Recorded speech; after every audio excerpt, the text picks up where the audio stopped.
All right, we are live on YouTube. Well, hopefully, we got some people here. So this is Saturday, March the 30th, 2024. Can you believe it? It's the end of March. It's April now. It was just like yesterday when we had New Year's and Chinese New Year's, and next thing you know, we are in March. This is Easter weekend, right?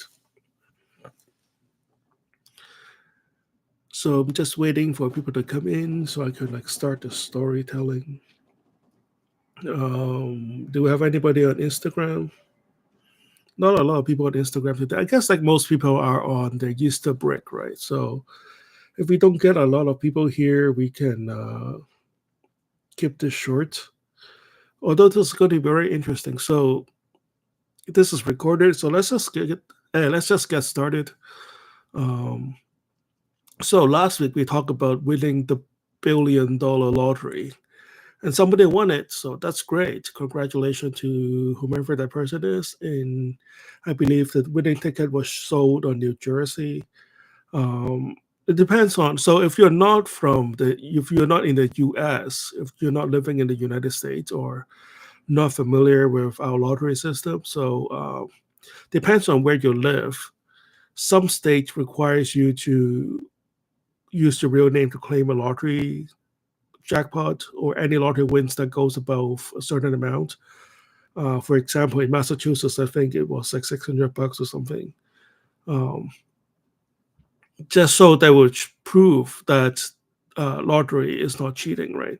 And somebody real is winning the money. Or there are other states that allows you to stay stay completely anonymous when you claim your ticket. They will encourage you to give a press conference, but you don't have to. If you can avoid it, don't do it. And then there are states that allows you to get a lawyer and form a trust fund to claim the price, which in effect uh, makes you anonymous unless you have a big mouth and tell people, right? Um, so I guess like Massachusetts is one of those states that you can sort of claim it anonymously. You can form a trust fund, which is going to be taxed. So I don't know if trust fund is actually the right word, but it's a trust. It's a form of trust.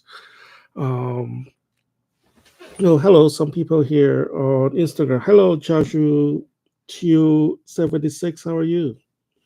Hey, we're just talking about somebody who won $1 billion last week and is in New Jersey. So I'm not sure about the law there, but some state lets you claim it anonymously, and some state allows you to claim with a trust fund, which you have to pay a lawyer, and then you have to make up a company name, and then it's going to post on the newspaper that the winner for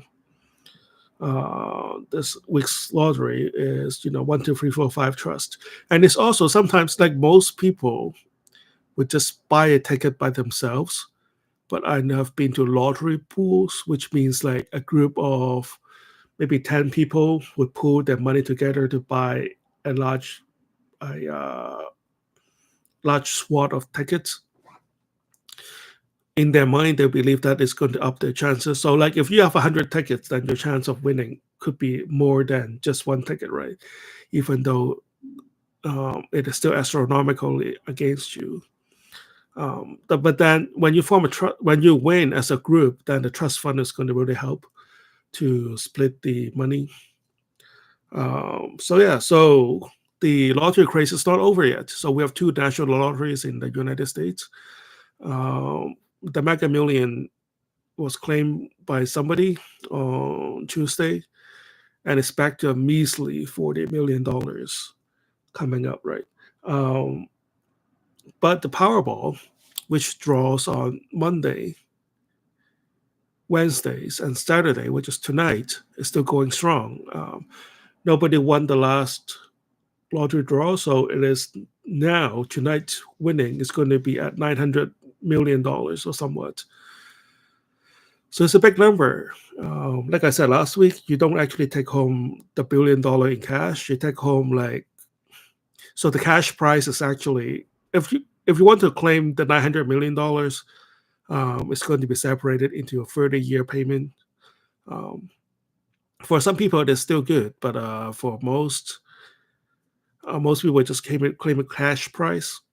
Um, that takes home about half of it, and then half of it goes to taxes. So you actually take home around $200 million, which is still pretty good for a day's worth work. Solves a lot of my problems.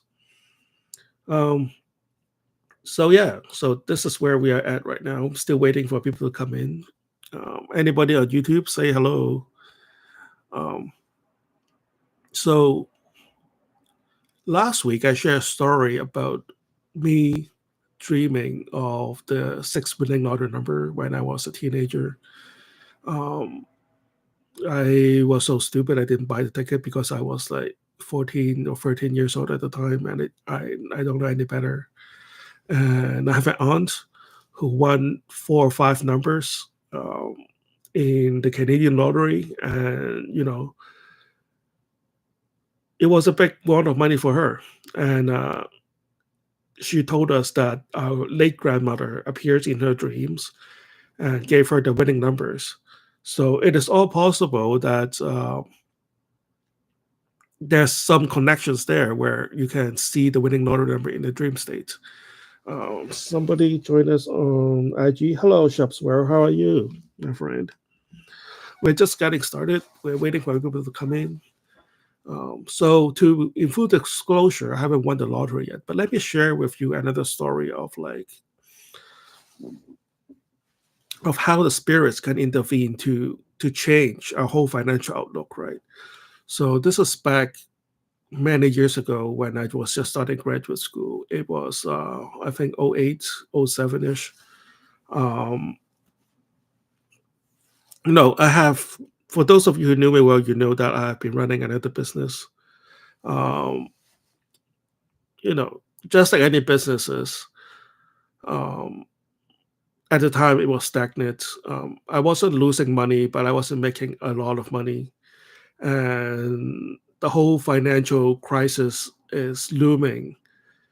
So it is like going to be a dark cloud over everybody's finances, right? Um, Sharp Sparrow on IG said, I don't understand how people are to get millions of dollars. How can you manifest for money? All right, I'm about to tell you. Um, so just like any graduate student, I was dirt poor. Well, I guess I was still pretty lucky as a graduate student. I have a nice room, I have good roommates at the time. Like, I eat well. Hello, Saxon. How are you? I'm just talking about how I make my money with Baphomet. So, back in graduate school, this was '08. I was like poor. I wasn't like, terribly poor, but I was like, graduate student poor, you know. Let's just say barely making my ends meet, Like I said last week, I'm not above to not collect cans and return them at the grocery store for like coins. Um, you know, most graduate students would do this. Penny pinching. There was a bar in near where I live called Pizzeria Juno's.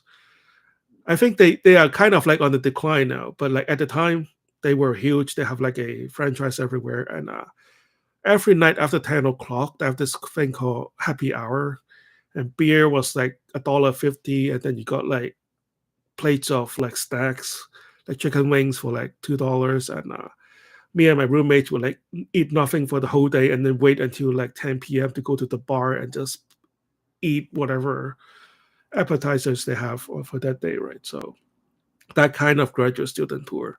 Um, So, for those of you who remember 2008, there was a dark cloud looming over our entire economy, not just the US, but the world, right? Um, so, I was like thinking what to do. Um, my business wasn't growing. Hello, okay, how are you? And so at that point, I wasn't as adept in black magic as I do. In fact, I don't really know any black, quote unquote, spirit contacting black magic back then. But I keep hearing a voice. I think it spoke to me once or twice. It said, Dion, if you want money, go where the money is, right? And then it just said it in a voice very clear to me. That is clearly not my voice. I heard it very clearly. And I wasn't panicking or anything, but like I acknowledged it.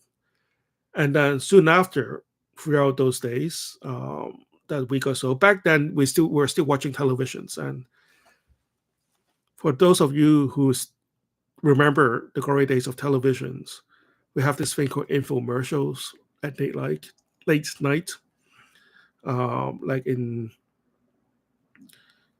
like after midnight or so. Like there will be like companies come on the TV and sell you things. And I remember seeing this infomercial telling us about trading FX or foreign currencies or forex, right? And that piqued my interest. Now I wasn't going to buy that course. I know for sure that whatever they're selling are not worth the money, right? You know, they're just too slick. So I have to do my own research, and then you know, I don't have any financial training at the time. You know, I took some classes in business school, but it's mostly for like management. I really shy away from finance, and I barely pass accounting. So in my mind, I wasn't touching that, right? And then take it one day at a time. The kind of advice that I gave you guys. Slowly, I started to like researching more on the foreign market exchange. Also at the time, right, I had like no money, right? Like had I invested my money in Apple or Tesla, I don't know when Tesla founded, but like yeah, it was like in that time period, or Facebook, right? I would have been like a billionaire by now, but I had no money at the time, right? So like I always thought I need to spend a lot of money to invest. If you invest $100 and your stock rise by 20%, I make $20, and then you have to pay the transaction fee. So that's not viable for me, right? So I just start looking at the currency market, and then one day at a time, I started to learn more and more.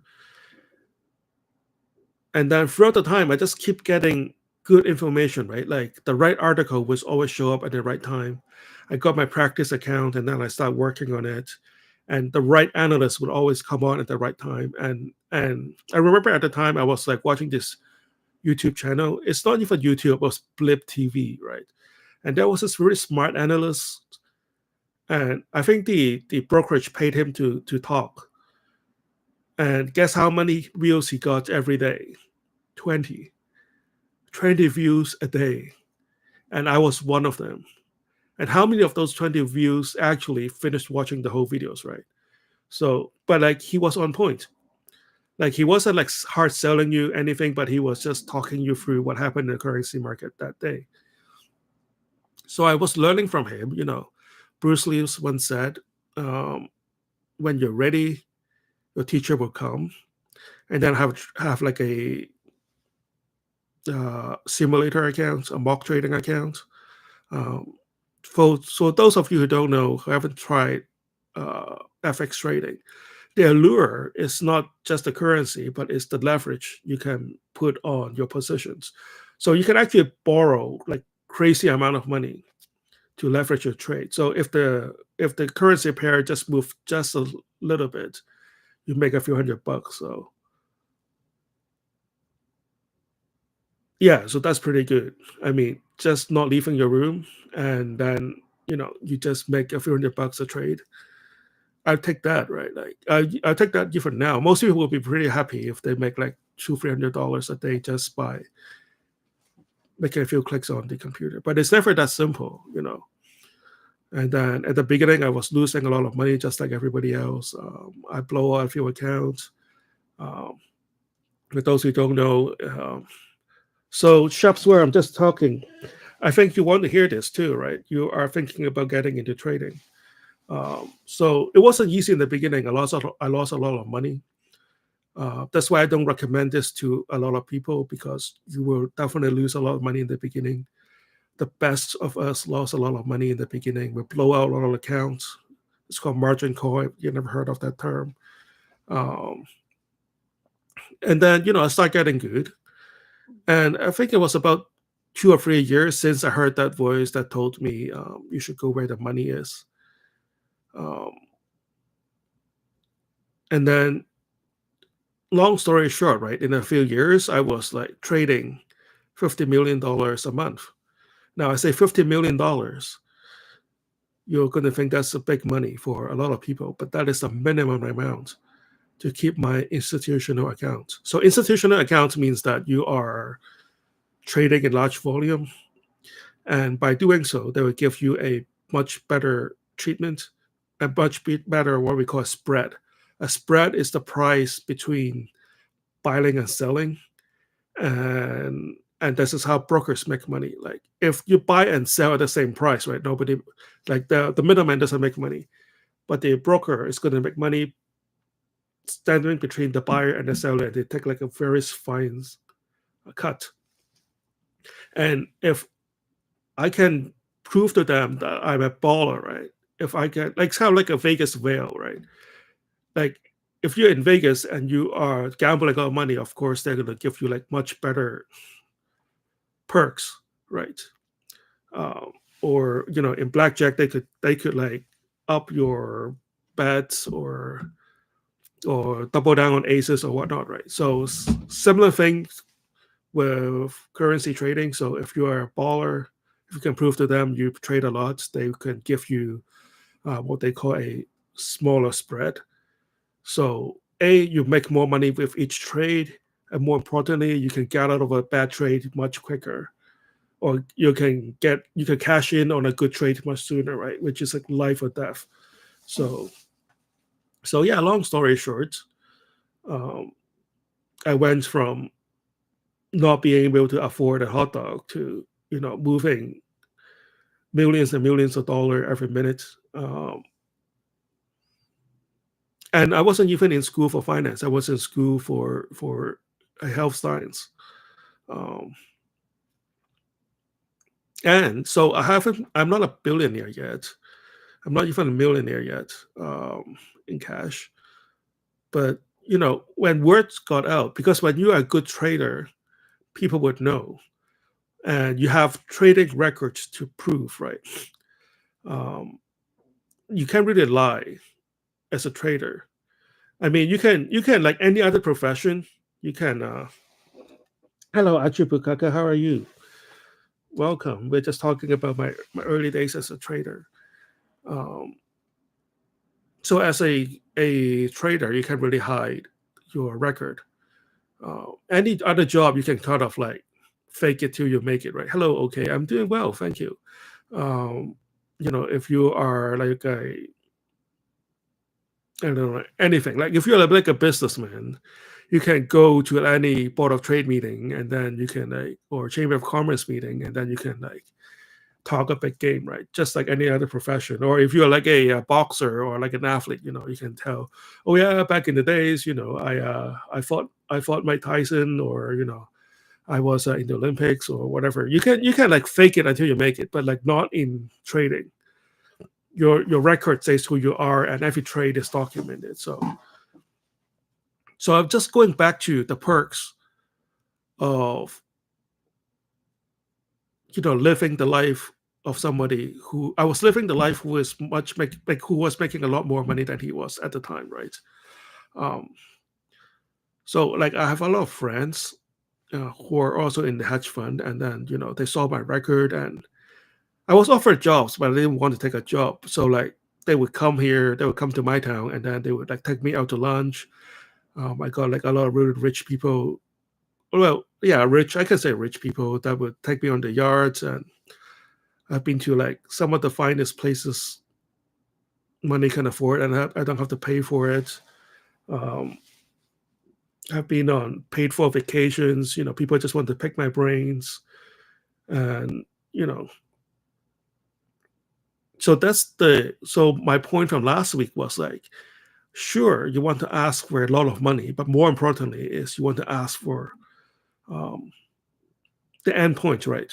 What would these resources buy you, and then just focus on those, right? Um, at the time, I was living the lifestyle of somebody who was making a lot more than he was because people just keep buying me things, right? I never have to pay for dinner myself. I can just show up to any. Well, I won't show up to places because people keep inviting me, so I don't have to like crash a party anyways. And yeah, so a lot of you is like looking at me and say, why don't you care more about money, or like, why aren't you into more luxury things and stuff like that? My answer is, I enjoy them and it was fun. I don't need them, but I enjoy them, you know, back in the days. And, I don't really trade that much anymore. I can go back to it if I want. I just have to like get familiarized with what's going on in the world. So if you have done trading before, you would know that you are once you're in tune with the financial market, you are like in it, right? Like you can see the wave of cash moving across different asset classes, and then you have this instinct of where the money is flowing. And then if you don't trade for like a few weeks, you could have lost that, right? And I haven't traded for a while, so I can get back to it. And as a day trader, right, you are very much in tune with your luck. And you can feel that, you have a good day and you have a bad day. And you can feel the kind of luck that you're experiencing at the time. And looking back, right, so I feel like a lot of spirit has helped me. And now that I have got my astral sense and practicing black magic, um, I was like talking to my spirit, and turns out that that voice in the when I was graduate school that tell me to go where the money is. That voice was actually Baphomet, and he was always with me. I guess a teaching point here is that for those of you who are trying so hard to like try to make contact, or trying so hard to like see a spirit or listen to a spirit, they're with you. They have always been with you. You don't have to stress to contact them. You don't have to stress to see them or hear them. When you're ready, they will be there. And once you make contact, you realize that they have been there all along helping you. Um, so yeah, so that's my story with Baphomet. That's my story with, sort of in my way winning the lottery. Um, and if you think about it, right? So like we have this like huge $1 billion jackpot these days, and in the U.S. there's actually a lot of lottery happenings. Um, there's statewide lottery, and then there's a lot of casinos, and then a lot of people win jackpots. You'll be surprised, and most jackpots are within $1 million or $2 million, right? And then after taxes, you get most lottery wins is it's less than $1 billion.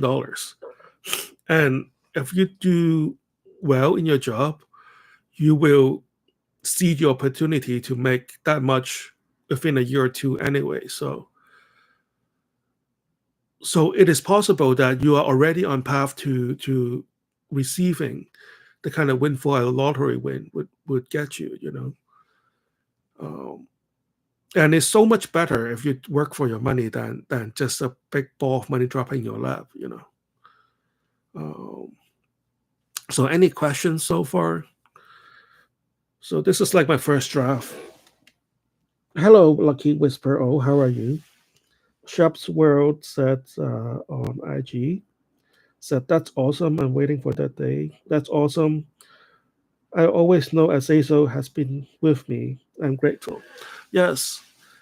And I guess like this is how a my way of showing you how it all plays out, right? Sometimes most of the time you read a grimoire or you listen to some famous black magician talk about rituals.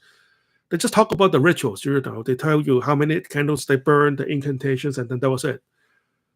And then no more follow up after that, right? So I guess I'm trying to help you see the bigger picture here and how these things play out. It may take years to play out, and you say, "Oh, I want it now," but that's not how it works, right? I'm just showing you how magic really works in real life and how you are able to achieve the things you want, but you may have to take a different path, right? Chances is that what you're thinking about, um, how you are going to make money right now, is probably not the way it's going to manifest. So I see a lot of people making wishes that are very rigid and inflexible, which is fine. You should be very grounded when you make your wishes, right? But I see a lot of people give up or say this shit didn't work because things didn't work out the way they want, right? You know, sometimes the spirit have you line up on a path to get something, just not the path you're thinking about, right? Um, had I not listened to that voice in my head, I would just be pounding away at my business that was stagnant. Not that it would be any bad, but like, I would also miss out on all these adventures I had, hanging out with like the top percent of the 1% of the 1% of the richest people in the world. And yeah, I don't want to like show off too much because I really don't have that much money. I can if I want, if I really dedicate myself. But I have seen and enjoy the benefits of this money, and it's all because of the spirits. I was going to make another point. And yeah, so it's also not going to manifest all at once, which is fine, but a lot of people don't see that. Like, people want like this larger ball of money just rolled into the bank account. It could happen that way, or it's more likely that little things is going to guide you. And also remember that I was working really hard as a trader, right? Like, at the time I studied everything that come across my way. I literally don't sleep. I was in graduate school at the time. I have a lot of studies to do, and I was also running a business. So like, day trading was like my third Greek or fourth. I also have like a bunch of other things that were gone, in media and stuff. So like, I was like up all night studying in charge. I almost don't sleep, um, and the stress is immense. And I don't know if any of you do a lot of day trading before, and when you lose money, it's a terrible feeling. And it's just, you just feel stupid when you lose money, right? Because it's like, it's either going up or down, and you have to pick the wrong direction. That's like 50% of getting it right, right? But like, you don't get right 50%, and you feel stupid, right? And you just think that, oh, if only I take the other position, I would be like a billionaire by now. And so there's a lot of pain that I have to go through. There was a lot of hard work that I have to go through. I have to take a lot more classes in school. Most of them I don't get credit for, but I'm allowed to take them. I have to take classes from other school. Um, so like, I was in a meetup the other day. Actually, I was the only meetup that I went to, and these people were just talking about trading, day trading, and hello, Shu, hello, Merchant 76. How are you on IG? So there was these people talking about how they, and these are obviously like nerds, quote unquote engineers. They have like this beautiful charts all printed out. They have done the analysis, and then the guy was like giving a lecture and telling us how uh, on that day this move is going to happen on the market, and then it happened. And then I asked him, right, so how much money did you make? And then the guy goes, "Oh, it was like midnight. It was after midnight, so I was sleeping and I didn't put in the trade." I was like, "Duh." Right. So a lot of people. So chances is that he could be asleep, or he just doesn't have the nerve to put in a trade, right? You have to kind of have to put uh, money where your mouth is, um, in order to have credibility. So I'm just using that as an example to show you how hard you have to work as a trader, right? The move that you have planned for weeks could just come at any time. So you are kind of like staring at the screen like all the time. Even though if you watch like a YouTube video that make it sound easy, you only actually have to work 5 minutes. Yes, the move is probably 5 minutes or less. Like between the click in and click out is about 5 minutes. Or if you program it to algorithmically trade that move, you don't even have to touch your mouse. But you spend like 10, 20 hours planning for that move, right? And you could also got it wrong. And if you use robot to help you trade, and if your thinking was wrong, it's going to multiply the wrongness and make it a very painful day. Right? So a lot of hard work has to go into it. Um, so yeah, so this is definitely not a get rich quick lecture. Um, but some perks that comes along. It's also this. I became this mystery man, right? A lot of people wonder how I made all my money. Um, like when you're young and you have like extra money to spend, right? You kind of blow in a little. I would pay for everybody's dinner, and then for them, for my friends who were also mostly undergraduate students, um, they don't understand like where does this money come from. I and them were pretty much the same. Um, yeah. So any questions? Hopefully, that's what I wanted to say. I was going to make one of those YouTube stories, and I was still will. But so this is my first draft on the stories. But this is more or less the way it turns out. And I can thank Baphomet for helping me. And I'm sure there were a lot more spirit involved, and I want to thank them too. And shout out to Baphomet. And for those of you who were wondering, Baphomet is really good with finances. Baphomet is really good with banking, that kind of finance. If you're a trader, Baphomet is for you. If you're an equity investor, Baphomet is for you. Even if you are like in the real estate or whatnot, if you are more interested in the financial side, Baphomet is there to help you. So Baphomet was the patrons for the Knight Templars. Um, I wrote a little article there. Was either on IG or on YouTube, right? So Baphomet was credited to help humanity learn banking. And going back a little bit further, when I talked to him, he said he was like a Near Eastern god from the Canaanite tradition. It's Baphomet. So that makes more sense, right? So pretty much all the Near Eastern gods at the time have this prefix called Bao, such as Beelzebub actually was Baal Zebub. So it makes sense that Baphomet was actually Baphomet. Uh, and he was credited to helping humanity gain banking system. Because for those of you who wondering what the for speaking about the Knight Templars, they were good-looking people in knights riding large horses around. You think of them as soldiers, which they are. They're good fighters, but their power comes from banking. The Knight Templars were the people who were protecting the Crusades on the trade routes. And when people go on Crusades, instead of carrying tons and tons of golds and silver, they would leave the assets in a temple, and the Knight Templars will like write them a receipt, and then they will go to a different temple, and then they can cash that out, right? So it's like the first kind of like banking and universal currencies, and Baphomet was credited for that.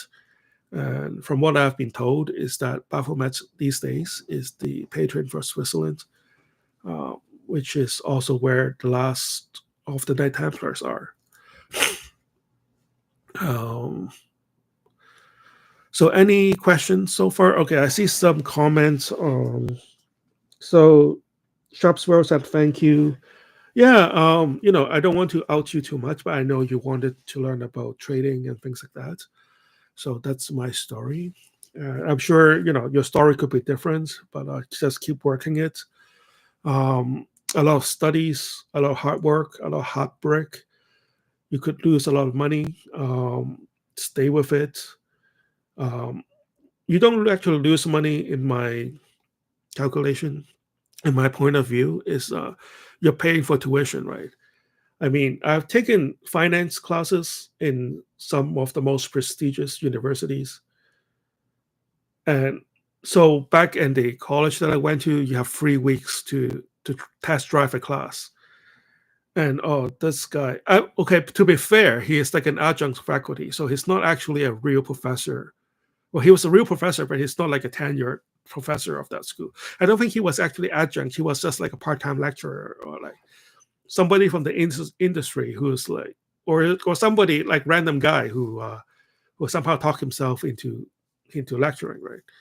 And oh, that class was so bad. It was quote unquote international finance, and like after the first like 5 minutes, I knew like my experience as a trader has given me so much more knowledge than this guy could ever in his lifetime to learn, right? I remember I was like in his class, and somehow he has this Bloomberg trading terminal on. And I don't think this guy have ever used the trading terminal. He was talking about, the fluctuation of price of gold and and the US at the time, US and euros was going through a lot of changes. And I remember going to that class at that time on that day. I remember the European Central Bank was going to release like a shocking news. We were waiting for some kind of news break from the ECB. But I went to class anyways, and then I was like watching the tech on the Bloomberg trading terminal behind the lecturer, and the lecturer was saying like a lot of BS, and like the financial market was crashing behind him, and that guy doesn't know, that isn't even aware of what's happening in front of him, right? So yeah, that's my rant. So what was my point? I had a point somewhere. I'm sure if I listen to this again, I remember what my point was. Yeah, so I guess like it just gave me a lot of knowledge. I don't know what the point was. Oh yeah, I guess like my point was for Shop's World. You have to do a lot of hard work. You have to like find out what's real and what's not. You take a lot of classes. Um, oh yeah, okay. My point was tuition, right? So like that's my tuition. Instead of taking that international finance course, you know, I rather use my money in the market, expose my risk in the market, and will learn it the hard way, right? So that's the real tuition when you lose money in the open market. So yeah, so all this talk of finance, we might have scared all the girls away. I'm sorry. Come back, girls. Come back. We promise we'll be less nerdy from here on out. So Saxon, my friend, are you still in Thailand, my friend? Saxon said, "That's a nice story. Thank you. I hopefully I get to share this, and you may make a wish to your financial deity, and then a similar path will show up and show some light on what a possible path is." Saxon said, "Do you know if there's an energy shift these days? Cause I feel a lot of pressure, headache, insomnia, sleepiness, body vibration, and some friends too." Yes, it's true. I can also feel that. I think we are just in a accelerated energy time. And most of my friends could confirm it. Like it was really stagnant for the last first 2 months of the year, and I was kind of in a funk from December to like mid March, right? And then I pick up a lot of energy in the last few days, and then I feel much better. And then I feel like a lot of my ideas are coming together. I feel a lot of my blockages are cleared. So Saxon, maybe you're just having a lot of energy, right? Um, maybe it just feels like you have like a lot of coffee, which is a good thing. Um, Energy is a good thing. You'd rather be much more energized than still. Saxon said, also forgot my dream as soon as I blink the second time I wake up. Yeah, I had that happen many times. It sucks. So what you want to do is you want to just write down the first thing that you remembered or the last thing that you remembered. Just write down a lot of keywords. It doesn't have to make sense. Sometimes the logic in a dream is just so messed up that I don't even know what to write, right? There's no language to describe what just happened. Like, because for memory to work, you need a point of reference. It's kind of like if I tell you to imagine a color that you've never seen before, right? That's like not possible to describe and very difficult to remember. So you just want to like write down a lot of concrete things, um, like a tree branch or like a different color house, and then sometimes you would jot your memory to come back, or maybe that those five objects will come back to you in a future episode in your life. So you never know. Just try to write down as much as possible, right? Luckily, we have like cell phones these days, and you can like write immediately on your phone before getting out of bed. Remember my old days, we don't have the internet, we don't have cell phones, right? When you write down your dreams, you actually have to like get out of the fucking bed and then grab a pen and paper and turn on the lights. You have to like sit down and write. By the time then you have lost like half your memories, most of your memories. And then it's on a piece of paper, right? You lose the piece of paper, you lose your journals. Whereas in your iPhone right now, you can just scroll back and remember what you wrote down like 4 months ago, right? Or you can even keyword search your own dreams and then build a database out of it. So much you can do these days. We're truly in a lucky age, right? Hi, okay, how are you? Brian Dyke said, what is your opinion of Ichimoku? Okay, I may have to look that up. All right, keep talking. I think I know what you're talking about, but like, let me just make sure.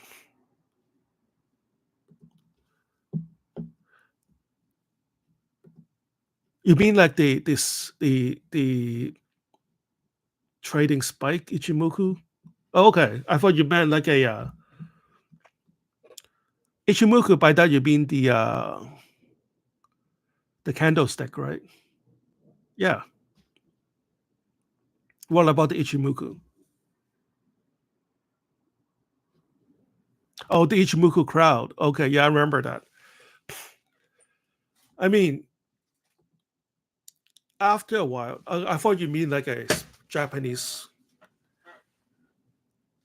wealth deity or something. Yeah, the Ichimoku crowd. Hello, Michelle Ang. How are you? You've missed my story. You will have to rewind and listen to it from the beginning. So we're talking about the Ichimoku cloud, Michelle. Have you ever heard of it? Um, uh, I mean, it's for beginners. Well, if you're doing day trading, it happens very quickly too. And no, yeah, I don't use Ichimoku cloud. I do you find yourself having profits, enjoying profit from the Ichimoku cloud? So after a while, at the beginning, I do like the MACD and the RSI and all the fun stuff, count the dots and all the fun stuff, right? After a while, you turn all those off. You can just look at the tickers and you can like kind of get a sense of what's going on in the market. I heard somebody said it's called feel the money because you're looking at like 5 or 6 different asset class moving at the same time. Right? Are you FX trader, Brian? or you're like an equity trader.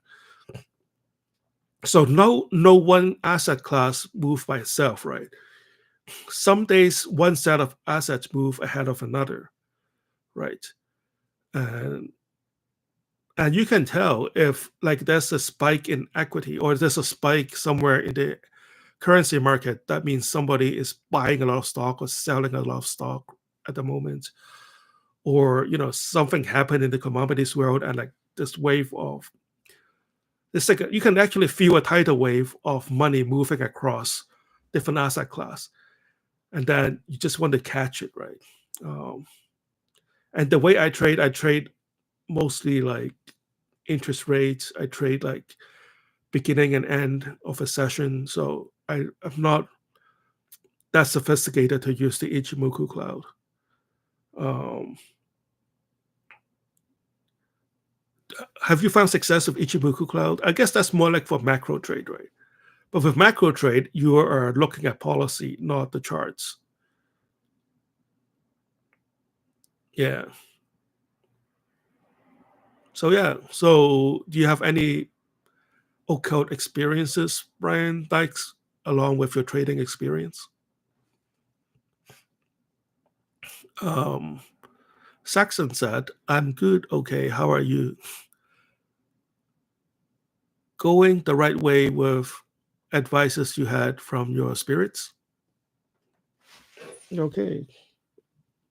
Oh, hi, Neil. Hi, Nelly. Hi, Deus. I hope I pronounced your name right. How are you? Thanks for joining. You just missed all the nerdy stories we shared earlier about day trading and currency market and all the fun stuff.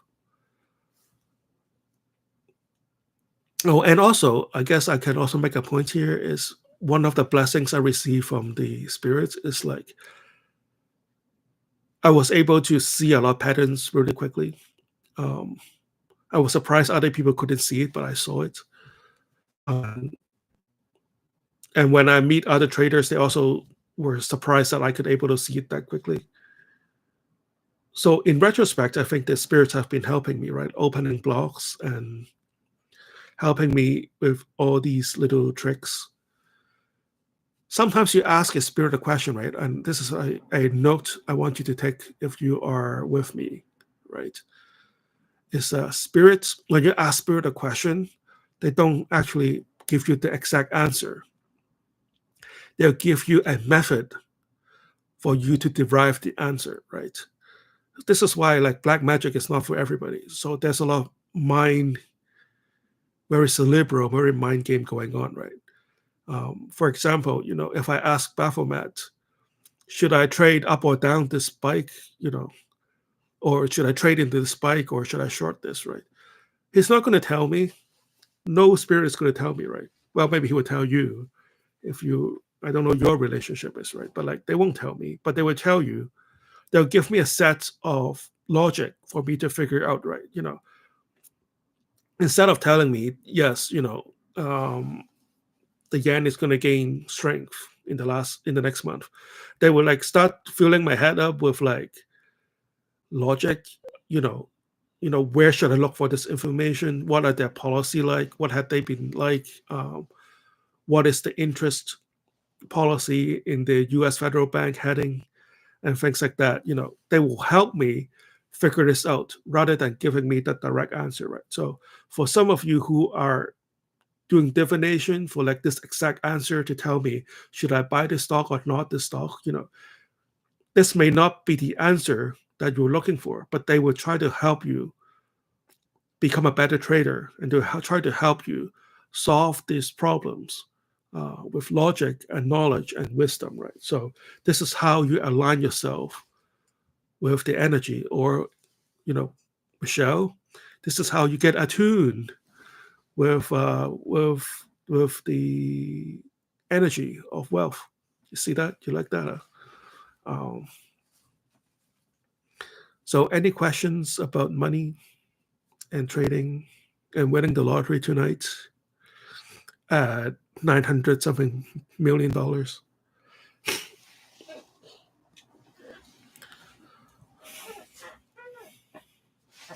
All right, let me take a drink of coffee. Michelle Ang said, ha ha ha, nice. Yes. I'll keep going back to that joke, okay?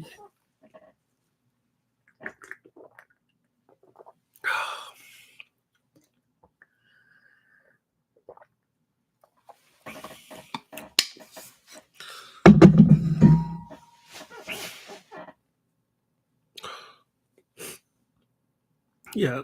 So, like I was saying last week, right?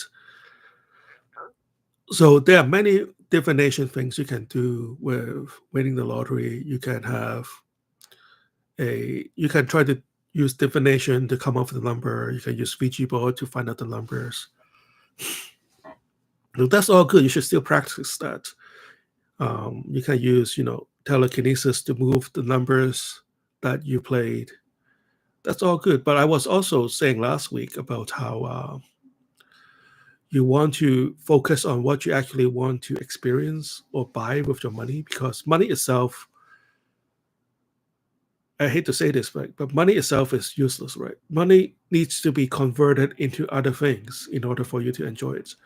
If not, it is just a number in a bank statement, or as Jeremy Irons said in Margin Call, money is just papers with pictures on it. So what you want to do is focus on manifesting the experience once you're rich, once you win the lottery. Maybe it is the house that you want to buy or the car that you want to drive, right? So I was just telling our friends here that once I became a trader, I was trading with my own money. So I'm not like, Goldman Sachs, right? I'm not throwing around billions of dollars. But I make good enough for myself, and I have a lot of rich friends, hedge fund friends, who keep buying me dinner just to hear what I have to say. And in a way, I've manifested sort of like a lottery lifestyle. Back then, I have had a lot of good times in the best bars and restaurants and clubs. I never have to wait in line in clubs with my friends, because if you're with like a Goldman trader, they know all the clubs. They have the key to the city. You can just walk into any clubs, right? I never, you know, never have to wait in restaurants whenever if I'm with other traders. Um, so going back, focus on the experience, right? I was talking to somebody, about what car they would buy when they win the lottery, and many of them would say Ferrari or these days it's McLaren. I hate to show off, right? But like, I don't own any of these cars, but I've driven in a lot of very, very nice car. Turns out you don't really have to need a lot of money to drive a nice car, right? The key is driving a Ferrari, not owning it, not paying insurance for it, not trying to avoid getting scratches on it. You know, I was included in car club, which you can have a different race car every day.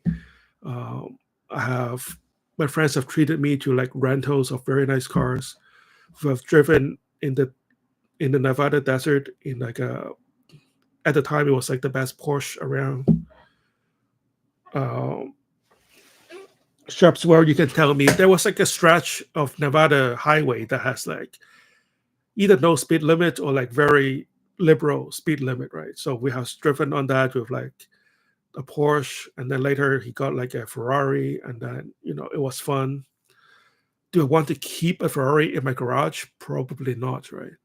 That thing breaks down a lot. Also, so not to spoil the story, you were driving this Porsche really fast, and then we blew a tire, right? Which is like the most embarrassing thing. Sitting on the side of a highway, waiting for AAA to come by. AAA is like a toll company to come by to like change our tires. And then we drove back to Vegas in this like $500,000 Porsche, and then we were driving in a spare tire. So there's a preview of owning these like exotic cars, right?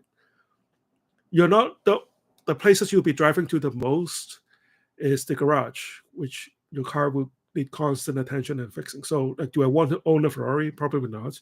Would I drive one? Yes. So focus on the experience that you want rather than the money itself, because the experience is much easier to manifest the experience, and you will realize that it doesn't really take that much money to enjoy life, enjoy the things that you want, right? So any questions? We see okay on YouTube said, I've had a problem lately. I have some confidence issues out of the blue. It's off topic, but do you have any suggestions on what the source of my lack of confidence is lately? I rarely have that. So what do you mean? Can you tell us the situation where you find your lack of confidence became an issue? To be fair, nobody is confident 100% of the time. You only need to be confident in that 10, less than 10% of your life in some perfectly aligned situations, and you'll be all set. I know a lot of professional athletes. I know a lot of billionaires. I know a lot of supermodels that have confidence issues. So you are in the right company, should I say?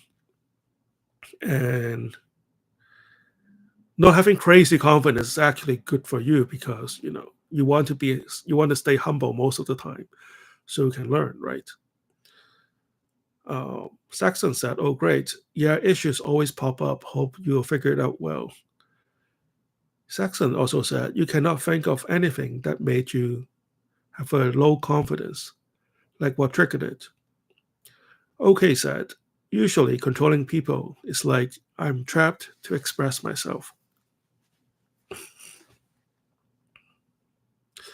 Tell us a story, OK? So what happened? Give us some context so we can explore.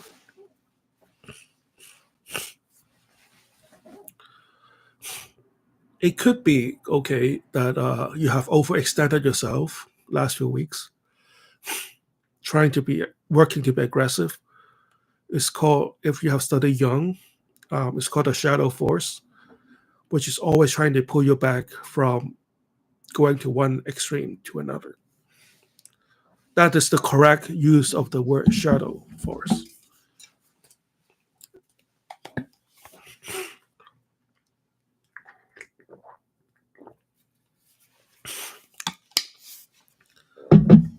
For example, a very creative guy would seek some disciplined activities that would see them do something very mundane. Hey, FGFG, how are you? You have missed my spiel. Oh no, we got kicked out of Instagram. Or try to log back on Instagram.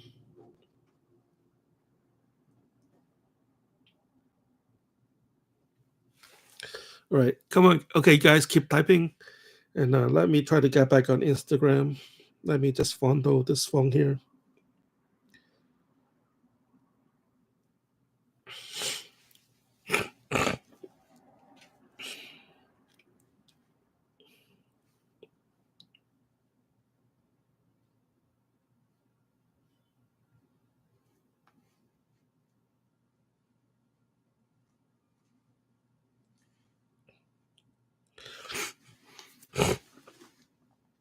All right, we're back on Instagram. Hopefully, people could find themselves back here. So at an hour mark, Instagram always kicked me out for like no reason. They used to give me some lame excuse that I was playing music in the background. These days they don't even bother giving me an excuse. They just kick me off. Story of my life. Hello, FGFG. How are you doing? How's your vacation so far? OK, said Saxon. I just have some toxic people who try to control me, and it makes me feel insecure because of confronting an SH. I don't know why. I'm usually intense confidence, and now I'm just dull. FG said, I will listen back the parts that I have missed later. Okay, great. So I'm going to like write this into one of my occult experience story and then type it out properly and make my points clear and things like that.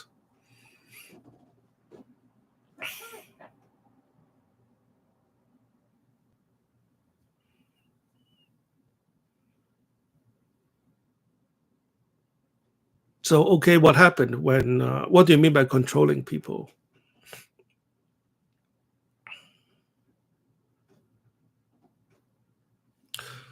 Why do you think I feel insecure lately? That could be a wide variety of reasons. Saxon said maybe you're refraining yourself from actually confronting them, and the emotions are becoming too much at the same time. That is very true.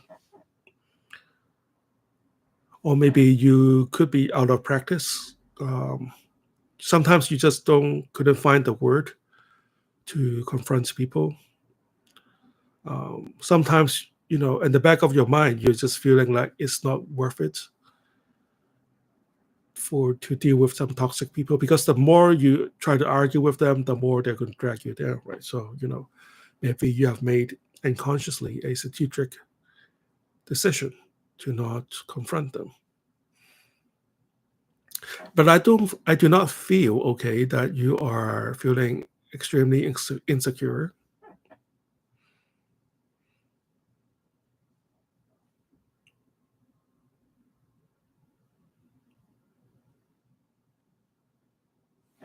Um, Hello, Achupa Kaka. Thank you for joining us again on IG. Yeah, at the 1 hour mark, we keep getting kicked off of IG. So tell me, what do you mean by insecure? How does your body feel? Maybe just want to expand on that.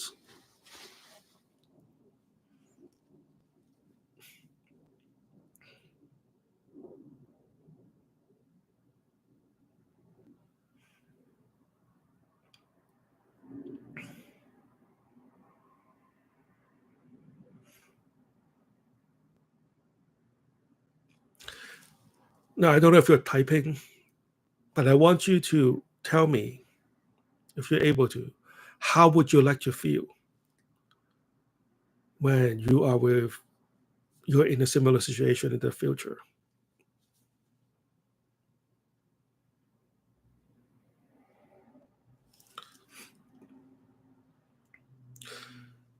We want to move towards a solution rather than analyzing what happened. Okay said, I feel like some weird feelings in my chest area, like a lack of strength and a lack of ability to enforce boundaries. Like I feel not myself. Okay, so how would you, if everything works out perfectly, how would you like to feel? You see, if you are going to go into a magic circle, if you're going to evoke spirit, you sort of have to like force yourself to feel better and confident. Or else, if you evoke a spirit while you're feeling this way, it's just going to amplify it.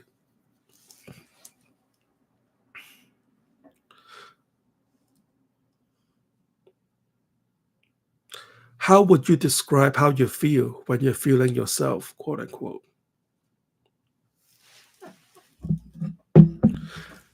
And so I'm talking to OK right now, but this is also like a group session. Like we want to thank OK for being a volunteer and volunteer his story, and then kind of doing a demonstration here. And Saxon is jumping in with his way of helping OK feel better. That is great. And if anybody else want to jump in and help OK, um, that would also be great to help him feel better. And if you're watching this right now, or if you are watching this on a later date, you can pick up on how on this energy wave, or you can pick up on these life skill, sort of, so to speak, and use this as a case study to help yourself advance your confidence. Okay, said, I would likely be direct and overpowering. I will be able to do whatever I want without giving a single fuck about these people's opinion. I usually feel intense, fast-paced, ruthless, and overall aggressive, relentless, and dominant in a confident way. Now I feel frozen. Saxon said, I might also be the shift of energy that affects you in a different way.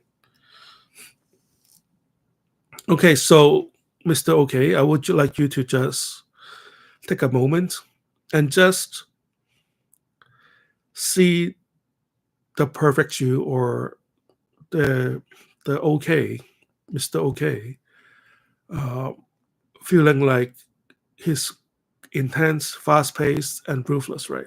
I want you to see that person in front of you right now. Can you see him? Or you can just create a egregore, to use a occult term, right?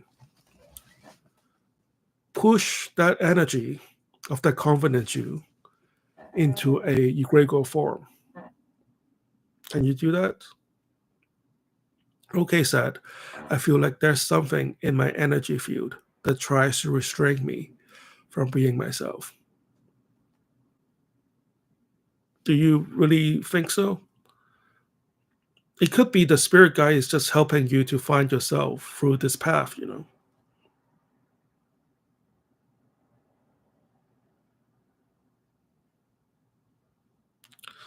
Like there's a spirit guide that is toxic person fearing me and trying to restrain me.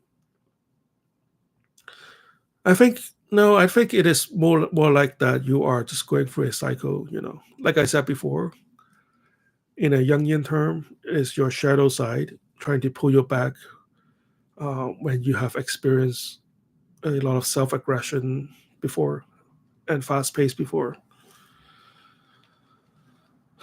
And we had like a lunar eclipse not too long ago when we're having a solar eclipse coming up. So the energy is fluctuating quickly.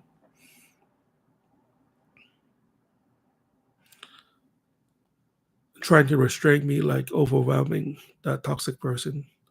I can do that egregore trick. That's possible too. And it's very smart. So no, you can do it right now. Just imagine the OK in front of you. Just do it. I'm going to walk you through it.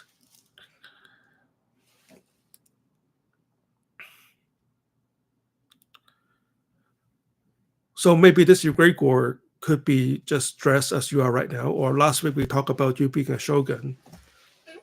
Onaji, hey. Oh, my Tina Feta. How are you, my friend? We're just talking.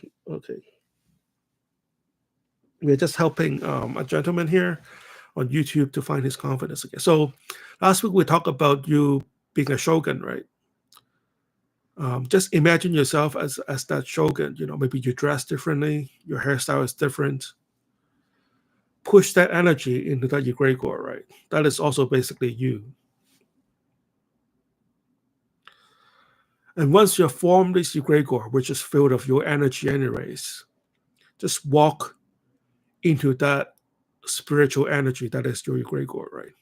And become that shogun, that past life incarnation that you are right now. Someone who is really intense, fast-paced, ruthless, and overall aggressive. The kind of very dominant OK, Mr. OK that you had always imagined. And I want you to just feel that energy of that vibe of that egregore, right? And just feel that egregore's energy merging with you. Yeah, you can feel your power growing again, right?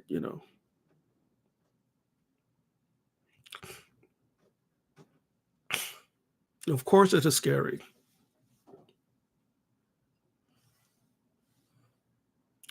Remember, he's you too. Hello, Neil. Welcome back. Sorry, at a 1 hour mark on IG.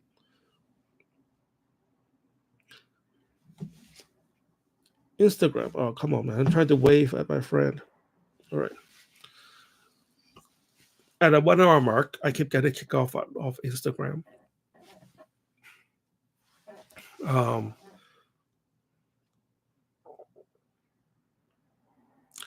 I didn't know my aura could make people feel so uneasy when I was myself. That's interesting. That's what I've been telling you the last 5 weeks, man. But that's okay. Maybe you learned something today.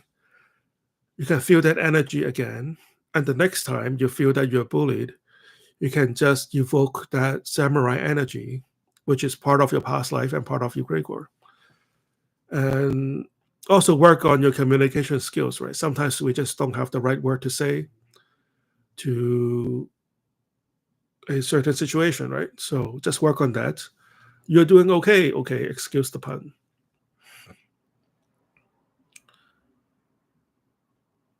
All right. So I guess like almost everybody's on Easter break, right?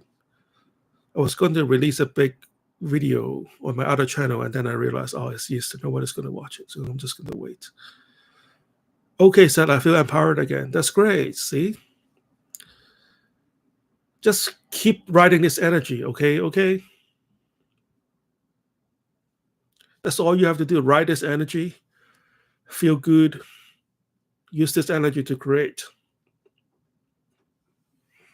That's all you have to do.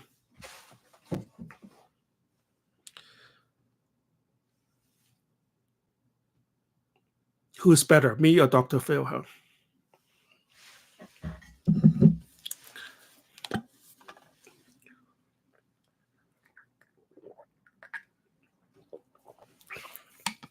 You see, there's one thing you need to know about Dr. Phil is that I am better than him.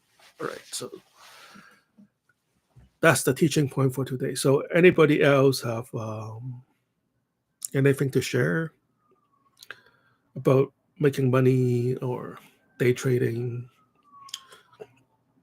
I'm sure we will revisit this point some point in the future. See, I don't want to like say too much about day trading because there's so much negative connotation attached to it. And I'm sure somebody's going to hear me talk about day trading and say, oh, yeah, he's trying to sell you a course or something, right? Um,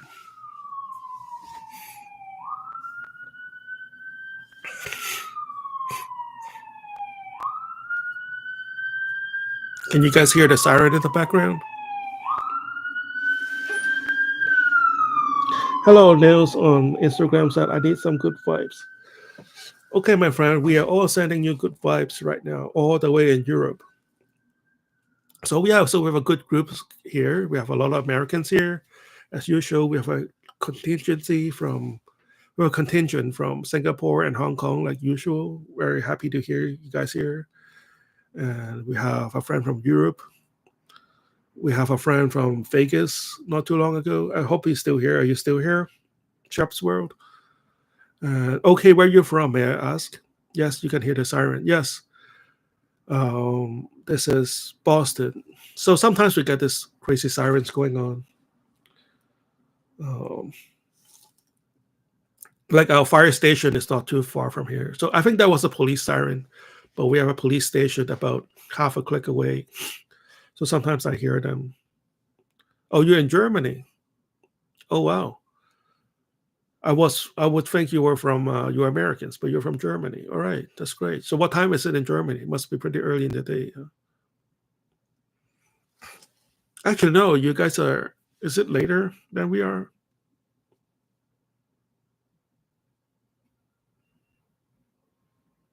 Yeah, you guys are later than we are, right? Okay, 6 p.m., right? Yeah.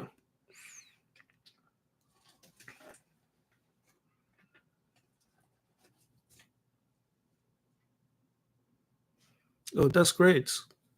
So what's the occult scene like in Germany? Okay. And what's the occult scene like in Belgium now? Share some wisdom with us, please.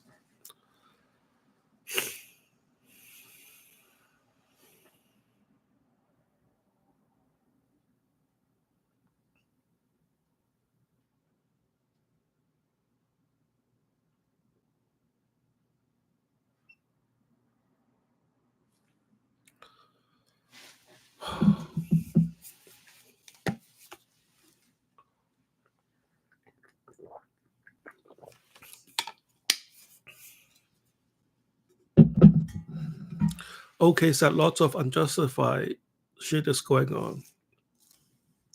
It's okay, I can say the S word.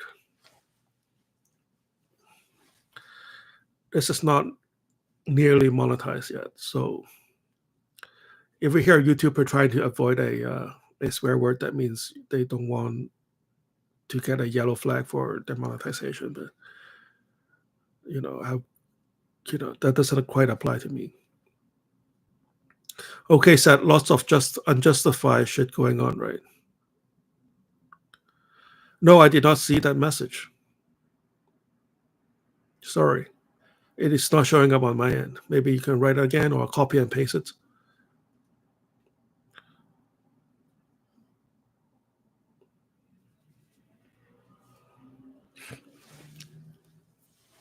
Like, I don't know which community you're in Europe, in Germany, but I remember there was a lot of occult societies in Germany, right? Even pre-World War II. The Germans are very deep into like occult sciences, whereas I think across the channel in the UK is more, UK and Northern France is more like our sense of black magic, right? Like theosophy, like summoning spirit, that kind of black magic. Do you do dowsing? Okay, my friend. I know there's a big society in Germany on dowsing. I know Germans are big in Ouija boards. Um,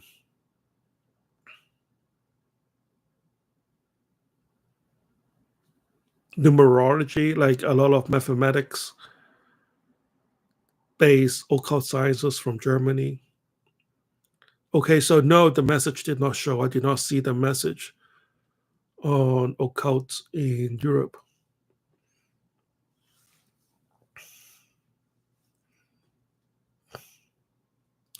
Maybe that message was hexed. The spirit doesn't want the spirit doesn't want the message to show. Maybe we rewrite it into another words. Well, I'm seeing these messages right now, but I'm not seeing that message about Europe showing up. Does anybody else see that message about occults in Europe?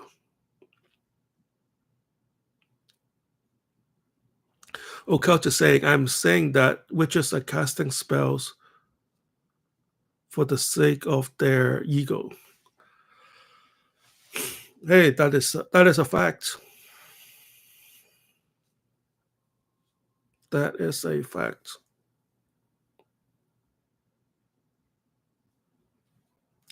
And they are not doing justified stuff anymore. Hey, if you give somebody a lot of power, how many of them will transform themselves and how many would just use it to satisfy the most basic instincts, right? And most people are not used to power, right?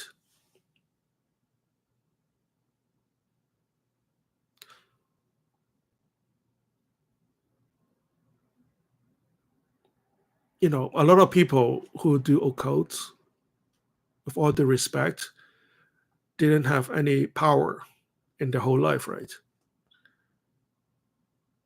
And all of a sudden they start to get a glimpse of power. For example, people learning how to curse for the first time, right? They're just going to use it to attack anybody who look at them the wrong way.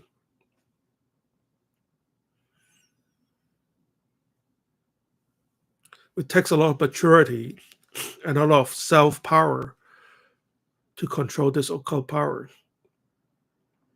And also, at the same time, I want to make a point that the spirits are watching you, right?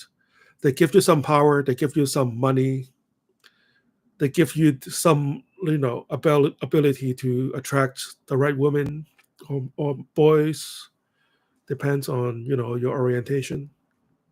They want to watch and see what are you going to do with that power before they give you more power, right?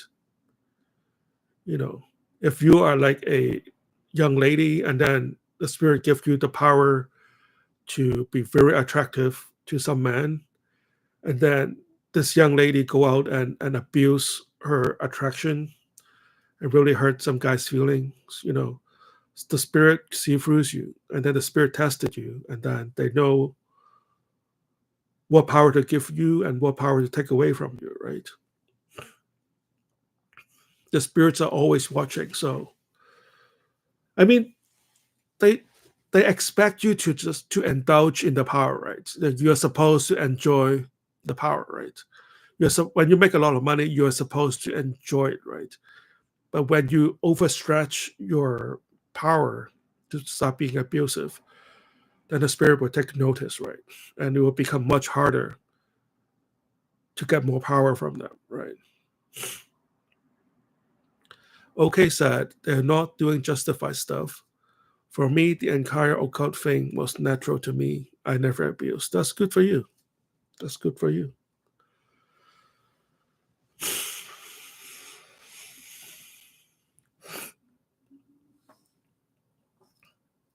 So in any case, it's me and OK right now.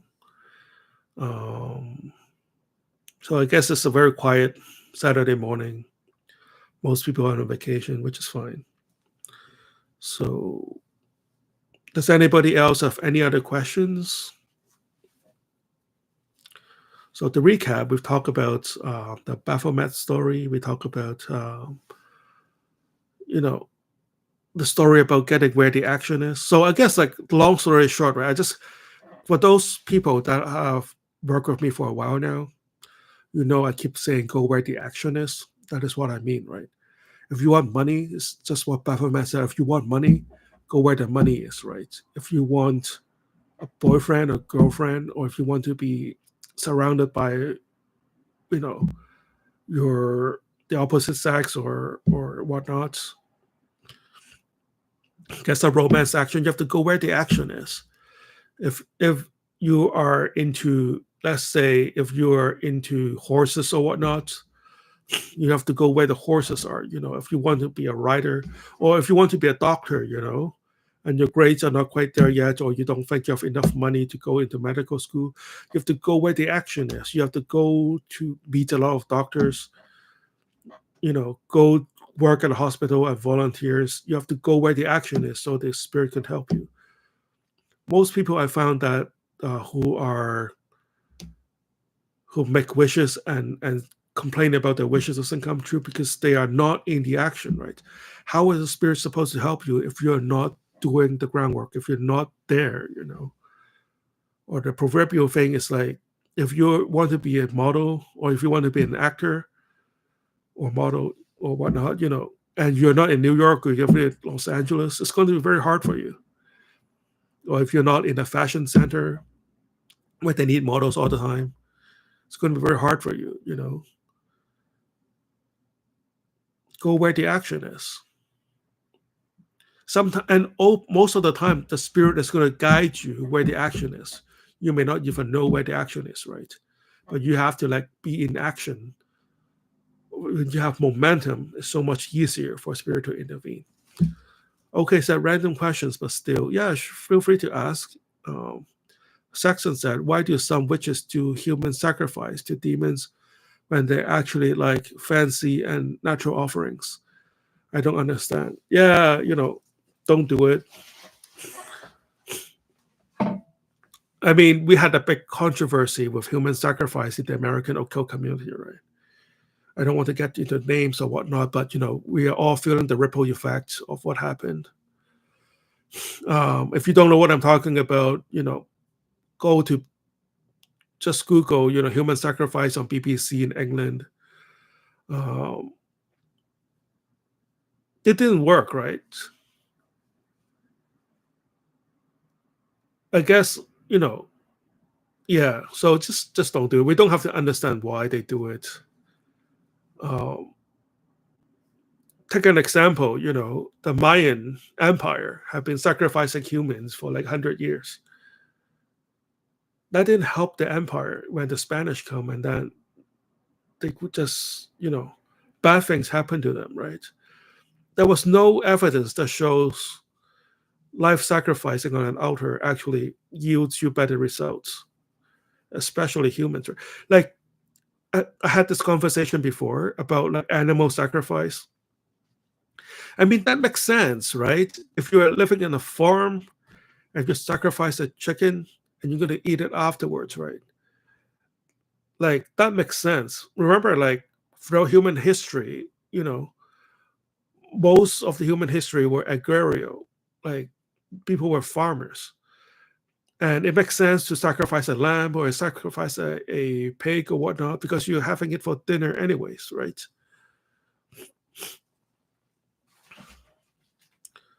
Um, so yeah, I hope I answered your question, Saxon. Um, I guess we may have outfaced human sacrifice. Well, in a way, okay, let's not get into that. But like, this is Easter. I don't want to make too many enemies all at once, but we all know one of the biggest, greatest religion, organized religion in the world is based on human sacrifice, right?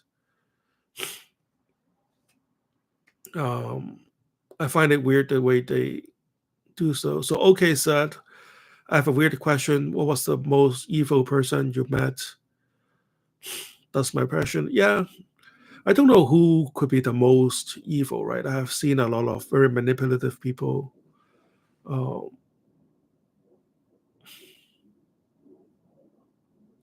Vladimir Putin, in my opinion, is pretty bad. Depends how evil is evil, right? There are some like personal evil, there are depends on the context too. Some people could do a lot of harm in a very small scale, and then you realize how twisted they are, right? It doesn't have to be like a grotesquely brutal act. And then later you found out how much lies and deceit they have to run through for such little gains. I guess that could be some kind of evil. What's the most evil person you have met?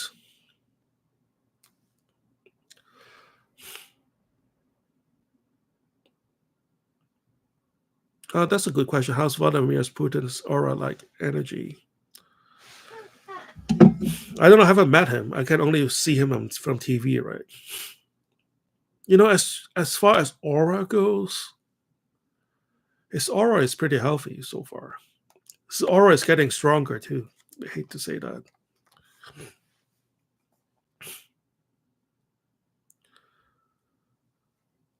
And 2024 has been good for Vladimir so far. So it's hard to. Well, the fact is, good things happen to bad people. What can I say? What's your read on Vladimir Putin's aura, my friend?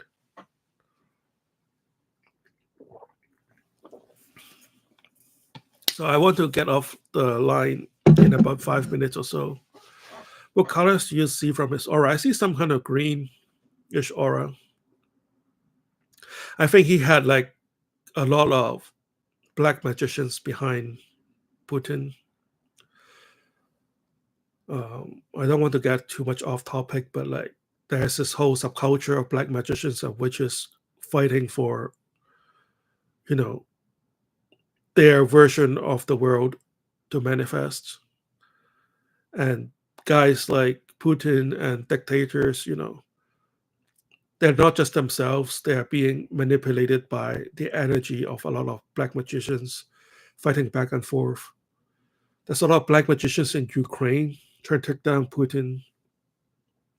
There are a lot of black magicians in the US trying to manipulate what's happening out there. There's documented that, the CIA hires psychics and witches, and so did the Russians. Have you seen this movie, Akira? Akira?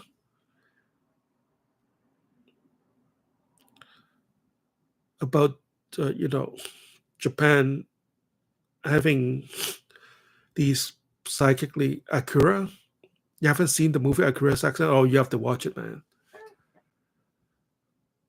It's like it's a Japanese animation from the 1980s. It's Akita, AK. You can just Google it later. Do I have to Google it myself? Akita. Okay, let me Google it.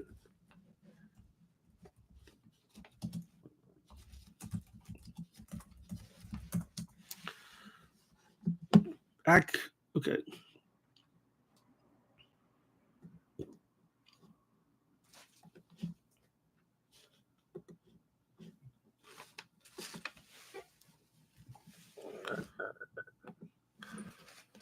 I'm sure you can find a free copy somewhere. If not, it's probably on Netflix. It was out on 1988. It is the animation that changed the world, right? Like you can see there are animations before Akira and the animations after Akira. It is like a landmark movie. If anything, you want to see that movie because of its impact. Hello, I am Man Mama Duojo. How are you? We are nearing the end of our podcast or live stream, and we're just spitballing here. We're talking about the movie Akira. So, okay, have you seen this movie? You have to watch this movie if you haven't seen it.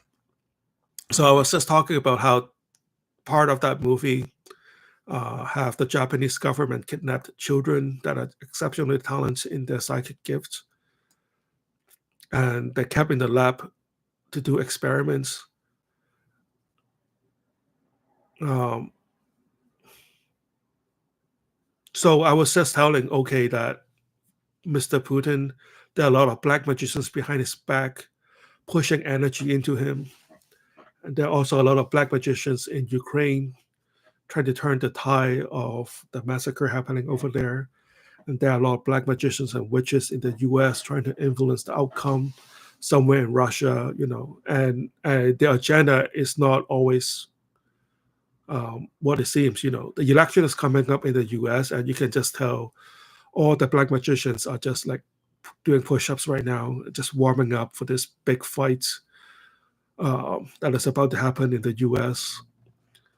OK said, from his aura, I see a lot of greens and blues, and I see some purplish black. As for the black magicians, I feel like majority of them are witches simply experimenting. It could be, but there are a lot of highly professional black magicians that you may or may not know. A lot of them are just living in a hut or somewhere, and all they do is just pushing this energy to influence world events and world affairs. Um, Saxon said, thanks, I think I'll watch it. Saxon said, wait, so you can see aura colors? I didn't know. Haha. What's my aura color? It's nice. You have a very strong aura. It's not just color, but it's also like the vibration it's giving off and the strength of it, and if there are any holes and that you feel cords or whatnot. There's a lot going on in the aura. I am Mamadou Job said, hi, I will. It sounds like MK Ultra. Yeah, MK Ultra is, I get what you're saying, but MK Ultra is more like mind control to like get people to do what the CIA wants with LSD and things like that.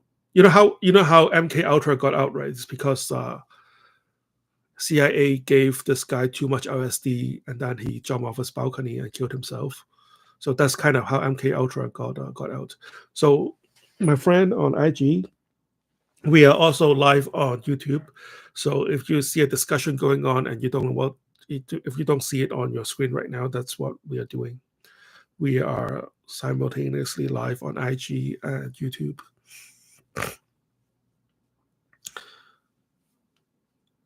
Saxon said, okay said, only slightly minded, mood changed. My messages show. I'm seeing some messages. Hopefully they're here. Saxon said, yeah, they're shown. Can you see my aura color? Okay said, yeah. Saxon, let me check. Okay, nice, thanks. You have brightest red as most of the dominant colors. Lots of yellow and orange. You're pretty lively and strong aura. That I would agree. Like alive. Dion, by the way, check my messages about Putin. Yeah, I see a lot of ethereal core coming out of Putin. Like a lot of people are like sending him energy, and he's also pulling a lot of energy from the people around him. I can reread the message from his aura. I see a lot of greens and blues, and I see some purplish black. As for the black magicians, I feel like majority of them are, which is simply experimenting.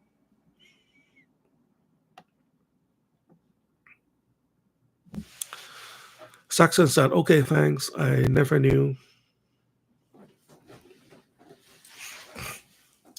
Okay, said, "I said that Putin is so careless and confident in himself, like he's protected by like the people who praise him.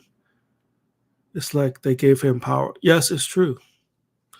And I bet he's also like getting advice from a lot of black magicians telling him when is a good time to continue the fights and whatnot. He must be getting a lot of advice from black magicians in the war and stuff like that. The people who praised him is like they give him power to endure. That's true. That's very true. Fallen said, "Hi, Saxon." And also, like for guys like Putin and a lot of dictators, that you don't see them incurring any karma feedbacks at this point, right? That means they're being protected by some spirits. Um, like Putin and a lot of dictators have blood contracts with spirits, you know, and some spirits are also using these dictators to deploy their plans in this world, right? In a simple, I won't say a simple war, in like a short war in Ukraine, right? How many life stories has played out for these spirits, right? And Putin is just like an instrument for these spirits to fulfill their objectives in our world, in our physical world, right? OK said, "I feel a sense of arrogance from all those black magicians helping him and overall black magicians involved. I feel annoyed by them for some reason."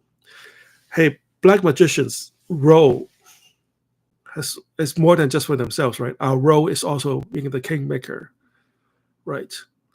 Like Magi's and archbishops and Merlins are here to make the world through another man, right? Or through another power figure. Like Merlin wouldn't be so pronounced without Arthur, right?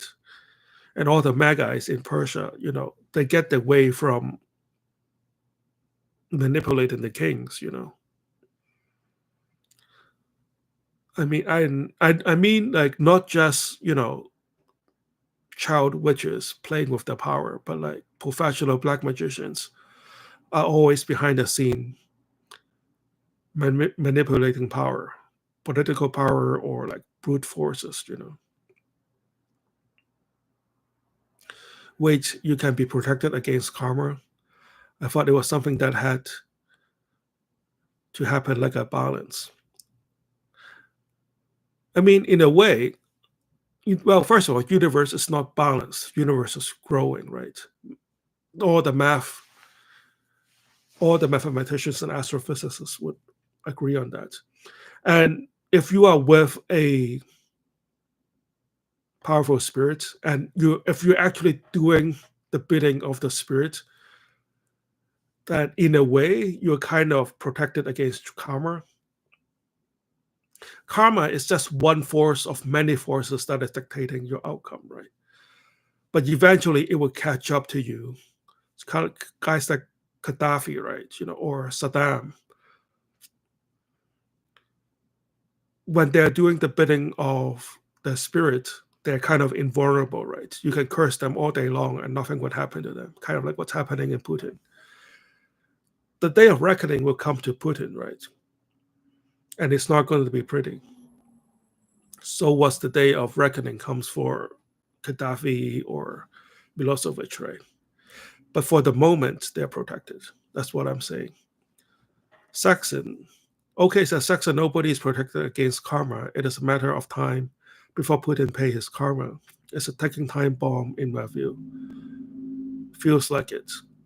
I'm a black magician myself, and I'm referring to those helping Putin. Oh, I see.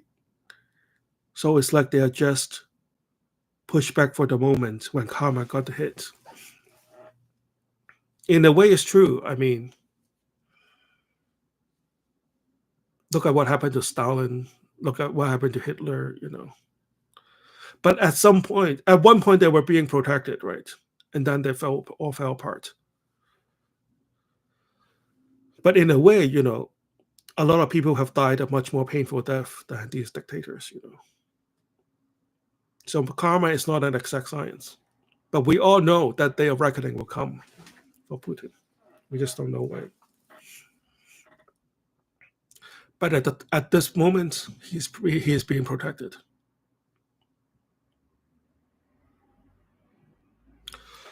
Okay, any questions? I'm getting short of breath right now.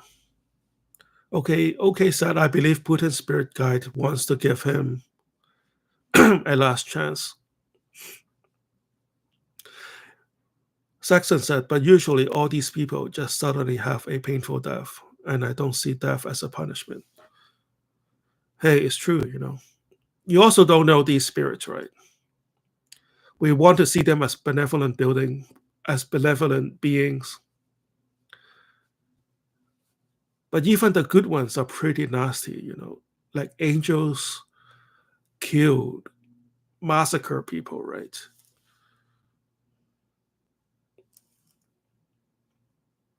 All these spirit god forms and benevolent beings that we worship,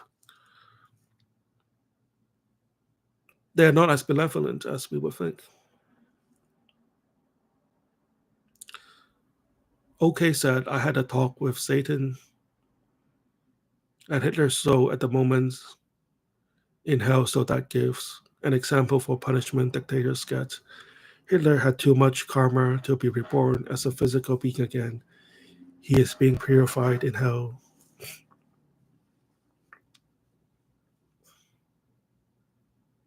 I see, that's interesting, says Jackson. Try not to comment too much on Hitler or else I would get in trouble. But you are welcome to do so. Your opinion is valued here.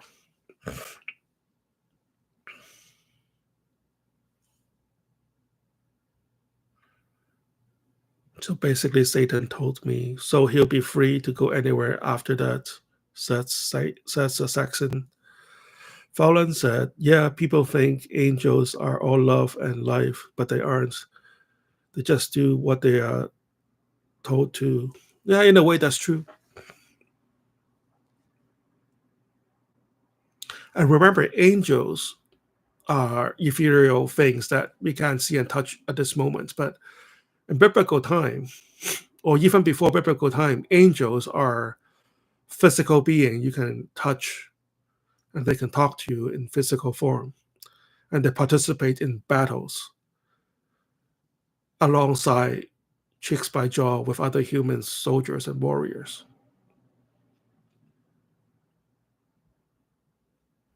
Okay said once a soul has extreme karma, like those dictators, they can be reborn to earth as a result. They get purified in hell once the corrupt soul is purified. Saxon asks for eternity. Then they have the choice to go back to through the to go back to being humans. It's not eternity, it depends on the amount of karma. So that's one way to look at it.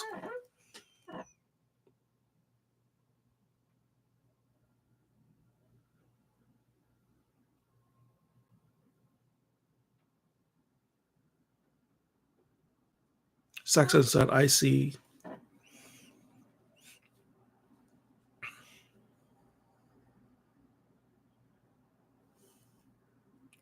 The the soft Oh, thanks for the info. Haha. Also, if you ask Lucifer,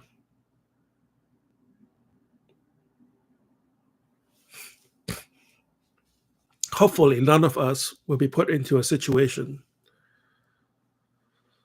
where millions of lives will be at our hand. I mean, what about Oppenheimer, right?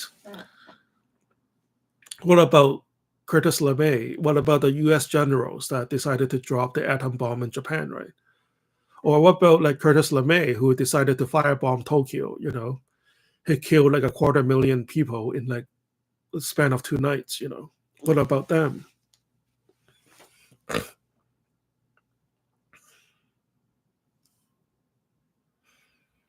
But if the atom bomb wasn't dropped, there will be more American troops died and more Japanese civilian died in the invasion of Japan. So whose karma is that?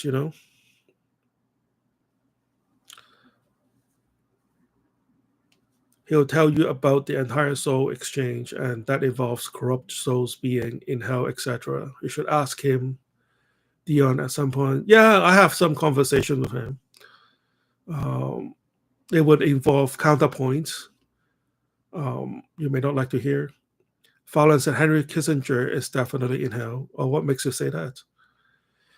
Yeah, I also wonder whose karma is that, Saxon said. Okay, Fallon. Okay, said Fallon, I can try to check if you want.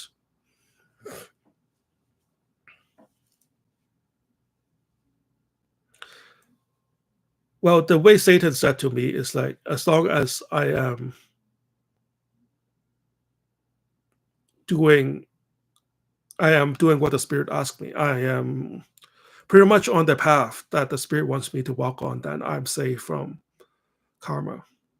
Karma is just one force that is being enacted on humans. Now, at some point, I could be walking the spirit's path, and then, or somebody could be walking the spirit's path, and then they go off the path to commit like atrocities, right? So that is not protected from karma, right? You get what I'm saying?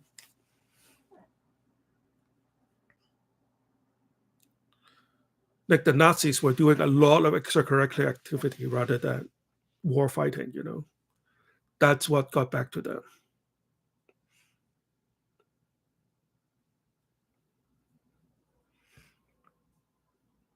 Saxon said, at Fallon, I just realized it was you, Mamadou. Oh, okay. That's that you? Okay. You are the gentleman from IG just cop on to YouTube, right? Fallon said, LOL came here because of your tags in WhatsApp. Okay, said, oh, thanks for joining us. Thanks, Saxon, for spreading the words, my friend. Okay, said, you are right on this, but I believe it depends on the spirit you have with you.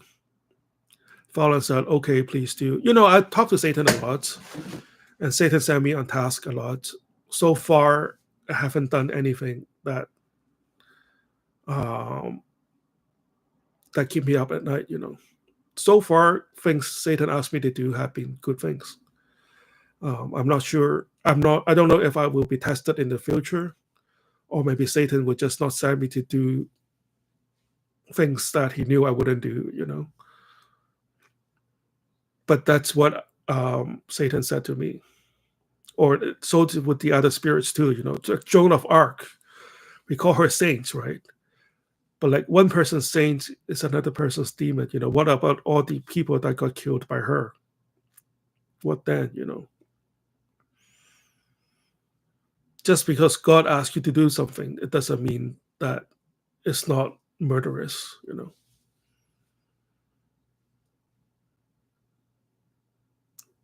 Like, didn't God ask Abraham to kill his only son?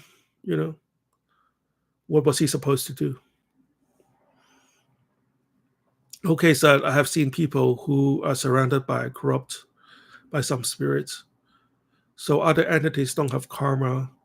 Okay, so I believe independence is also a strong point. Saxon said, nice, welcome. Saxon said, I think the spirits actually knows deep down what you may or may not do. That's true. It will take some time for them to get to know you, but like by this time they know me pretty well. They know what I would do and what I wouldn't do. So like they would just spare the effort to ask me, I guess. Not that I'm a saint or anything. Okay, said, how would you feel? How do you feel like my karma is at the moment? I mean, you're good unless you do something like crazy. I don't think karma affects anybody in a micro sense. Like I know some people who are a follower of Eastern religion and they are extremely sensitive to every little thing that they do. If they eat, just a touch of animal meat, or if they wear a leather jacket and they're afraid that karma could come back to them. And I don't think it works that way. I think it's just more like a big picture kind of thing. I think your karma is good. I can see good things are coming to you, Mr. OK. You're a good person, so you have nothing to worry. Saxon said, so they ask you favors depends on that. That's true. And I think like I'm also evolving, right? Like at first it starts off with like them asking me to do things, and in return I can see some very tangible results as a result of me helping them out. But these days it's more like we are co-building something, like we are partners in building something. Some bigger projects would take more than one spirit. It's sort of like how Solomon built his temple with all 72 spirits from the Archgal Asia, right? That's the legend that goes. It didn't happen that way, but in a way that is what you do in a higher um in higher magic, quote unquote. You are like building something that they will find useful, and then they're here to help you to build that. In the meanwhile, they are running through their plans through you. That kind of cooperation when you work with a spirit. Fowler said, I would love to be able to speak to Satan. Is that what you're trying to say? Okay, said, I believe any act is valid as long as it's justified. That's true. I mean, that is, we can debate all day long on what's justified, what's not, right? Okay, said, it's like the energy of the unjustified stuff that goes on, reflects on you, which kind of attracts you, your karma. I've seen that because Moloch have sent me personally to teach some people harsh lessons in real life, and he told himself that's karma, that's karmic. Okay, that's true. This is a very broad topic,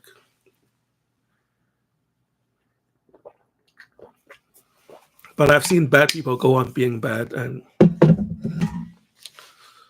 profit from being bad for a long time. And at the end of the day, it was them being too greedy that that done them in, not karma, right? You can say it's karma, but it's also not karma. It's them being dumb that get them caught. A lot of people, a lot of bad people died a very happy life by, staying in the lane.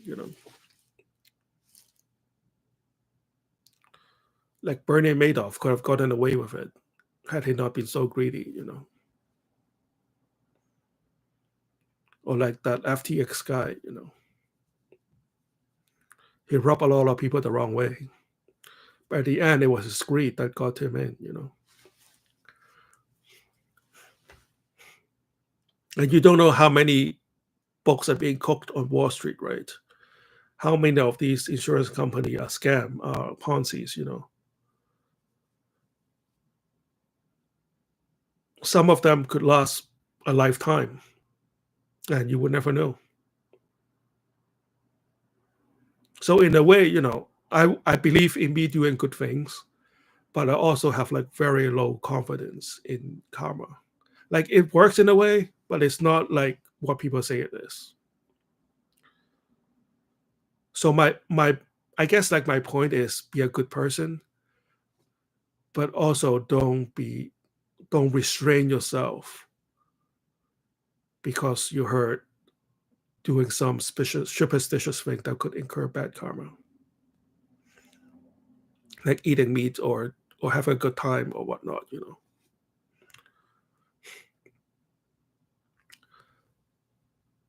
Okay said, I just got a random picture of it, no idea why. I think nobody gets away with anything. It's just a matter of time because time is more powerful than anyone. Of course. Well, everybody dies at some point, right? Unless you're Jesus or Enoch or Mary or Elijah, or somehow you've mastered the art of ascension. Then you'll be okay. But for everybody else, we all have to die at some point. Yes. Enoch. Saxon asked Enoch ascended, right? Yes. Well, on the Bible, it's just that one day Enoch walked with God. So that was the clue that Enoch have ascended. And the Bible never said Enoch died. Woohoo, I want to learn that too. Haha. I think we are like that is the ultimate goal. I won't say I think it is pretty much the very high end goal of black magicians. Is ascension, self-raptured.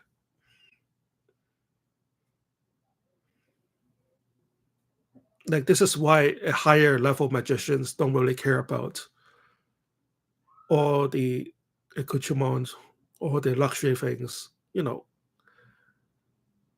or like love and money or whatnot, because we have like bigger goals like ascensions, right? Once you figured out ascension, once you figure out the astral plane and all the wonders it can offer, I mean, you won't care as much about all the earthly material things. I mean, I don't mind that. If somebody drove by and said, "Hey, I'm buying you dinner at a free Michelin star restaurant," I'll go. But I have like better things to concern myself with. Okay, so it's not like dying. It's like next lives too. It follows. That's why lessons exist with past life uh, matters too. Saxon said, "Is it true that Xenophon and Metatron were humans?" Yes, that's true. Those were ascended human angels. And you can feel the differences in their angelic power and the way they solve problems are very much different from a a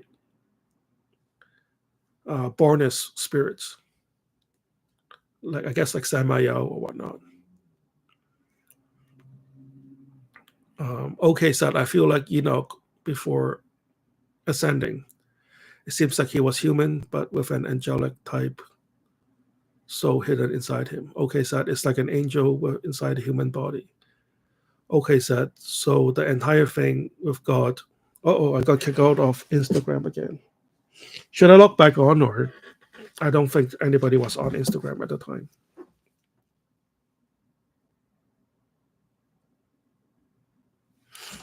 All right, so we're off Instagram. Nobody was on anyways. Should I just give it one more shot? Okay. I don't have much to do. Why not?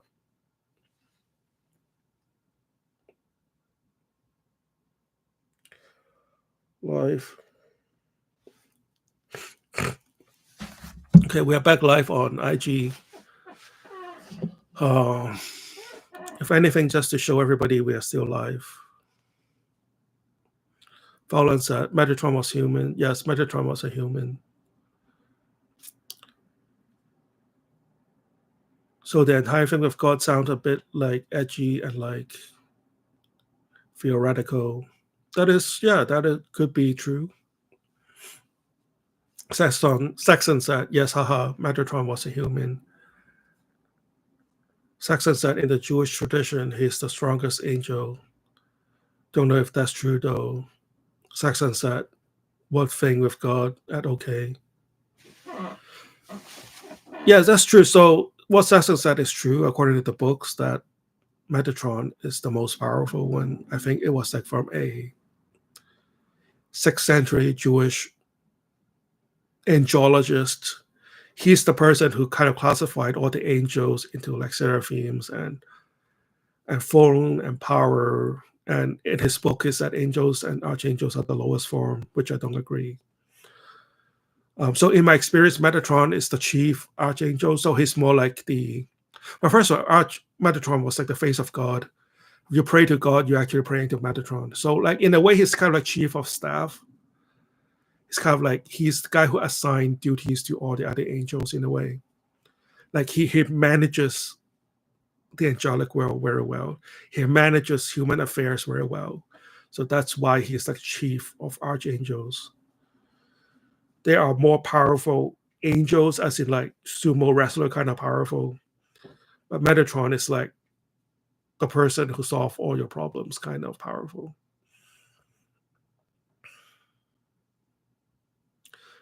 Okay, said, you're not walking with God. This entire thing sounds like an attempt to influence human in an edgy way rather than something actual. I don't trust angels. They always manipulate humans to achieve their goals, even though they have good intentions. Yeah, it's definitely a complicated subject. I mean, it's beyond my pay grade as a human, you know. One day, you know, I would aspire to ascend into the angelic realm, but I have to be humble at this moment and say, you know, their intelligence and wisdom are far beyond what I can comprehend. Even though I have a big ego and thinks that I'm pretty smart, but I'm not Enoch smart, you know, I'm not Metatron smart. Okay, so I've seen deities like Nordic ones or beings like Samael being cocky back when I was used to have issues with spirits. It's true. And I think like sometimes these spirits are a reflection of who you are because that is the way they could talk to you, is through you and through an image of you. Saxon said, I get what you mean. Okay, said, I don't think we understand that beings are not perfect, just my opinion. That's true. Sometimes we feel like we force perfection onto them. Like Catholic says, angels are by definition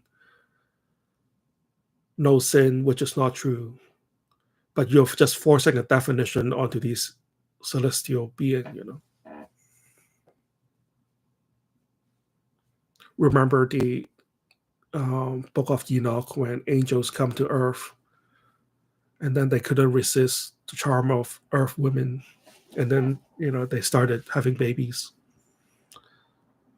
That was the real story of fallen angels, you know. So it's not like they cannot be faulted. It's not like they cannot sin. It's not like they never sinned. That's not true. They do a lot of crazy shit. Fallen said, no, cause you're 100% right. Okay, angels sometimes taken as puppets. Saxon said, I've worked with Michael and his energy is so strong and attracts witches and dark spirits. So is a fight every night almost. Okay, said, even a high demon like Moloch is making some mistakes since I'm working with him, or Paimon in some cases. Yeah, I learned that story. And sometimes we are just not aligned with the energy to effect an outcome. Or like sometimes we just don't understand them well enough, and then we are the one that made a mistake, right? So OK said, I believe that divine beings wants to be treated just beings with their negatives and positives instead of simply perfect. That is very true. That is very true.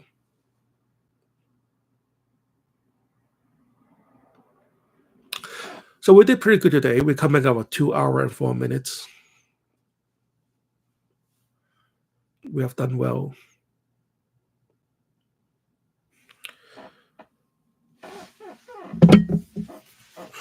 I'm losing my voice a little bit. So we have lasted longer than I was expected. I was expected to jump on here for like half an hour, tell my stories, and I don't expect anybody here because of Easter. But we're doing good. We did well today, guys.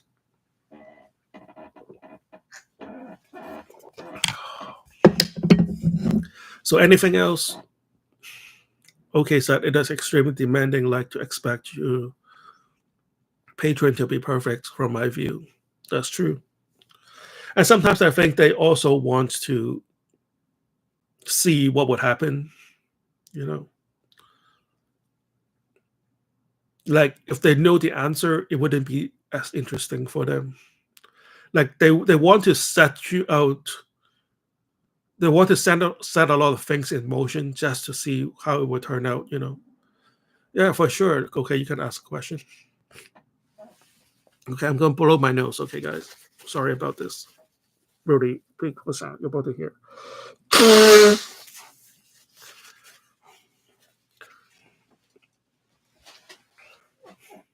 But we should go offline in about 5 to 10 minutes or earlier.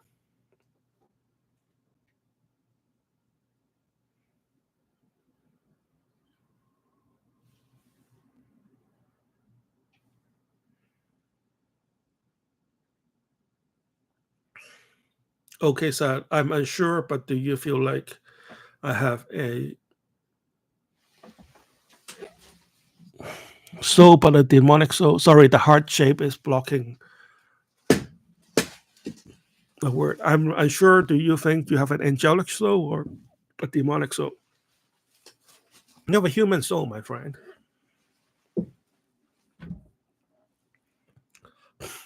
I've talked a lot with Moloch. I've had lots of lives ever since ancient ones. But I'm curious still. But you have an old soul or but demonic soul. Well, demon. The word demon is like negative connotation, right? It sounded like you have an old soul. You have traveled a lot. The way it was also presented to me is that we live in a multiverse, and when we die, we have an options to go to other places too. And once you learn your lessons, you kind of want to move on from this earth. Even though earth is a nice place to be in, with a lot of pleasures, a lot of angels should be moved on and ascend to higher god forms, but they decided to stay. That's what Belial told me, that he enjoyed earth so much that he had paused on ascension just to enjoy earth and his food and his ladies and all the finer things that could be enjoyed on earth. But we are supposed to move on from this world. I think that is the path of ascension. Like we are supposed to live a few lifetimes, learn our lessons, and move on.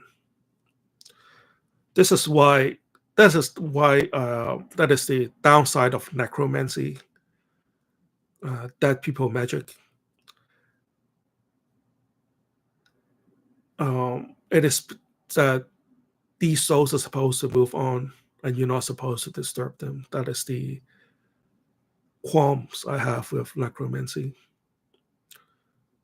They are hanging around a lot longer than they should have, and this spirit should really be moving on to the next level.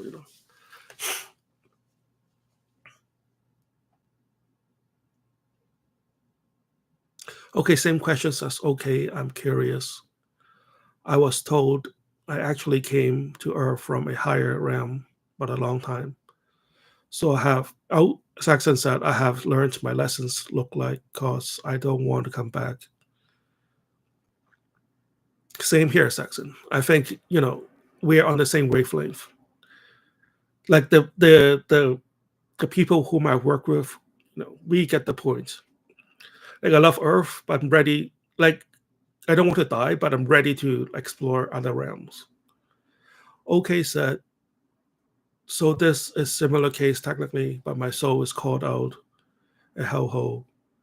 OK said, I've searched for necromancy things you're talking about, and I have analyzed what you're saying, and I saw that. Yeah, that's true.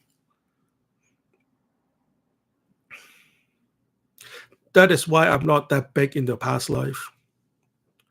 And for those people who are, I applaud them. More power to them. Um,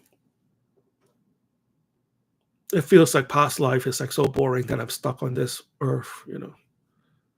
I'm ready to visit other parts of the universe, especially now that I have studied astronomy and how big the universe is and how much possibility exists in different side of the universe. And that humans who are stuck on Earth, we cannot see literally like our position in the universe. We literally cannot see the edge of the universe. Like the edge of the universe is falling off from our perspective, and we can never see what's happening over the horizon in the universe, right? I want to know more about the universe, and I know being stuck on Earth is not going to bring me that joy of discovery.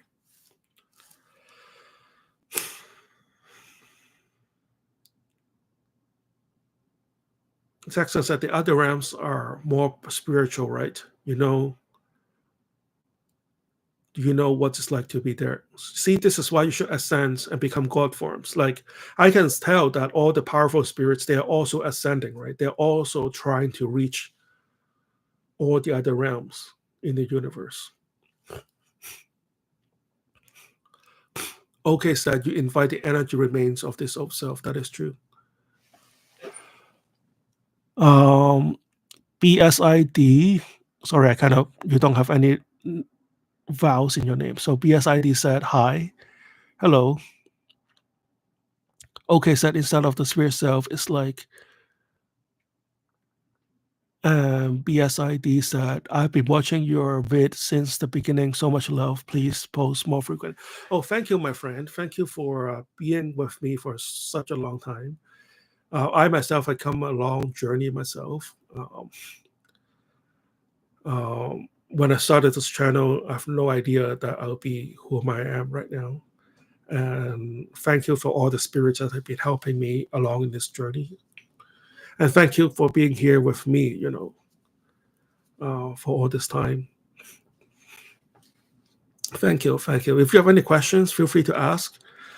If you have any comments, you're free to you're welcome to reply to any comments in this stream right now. You're welcome to jump into the discussion we have.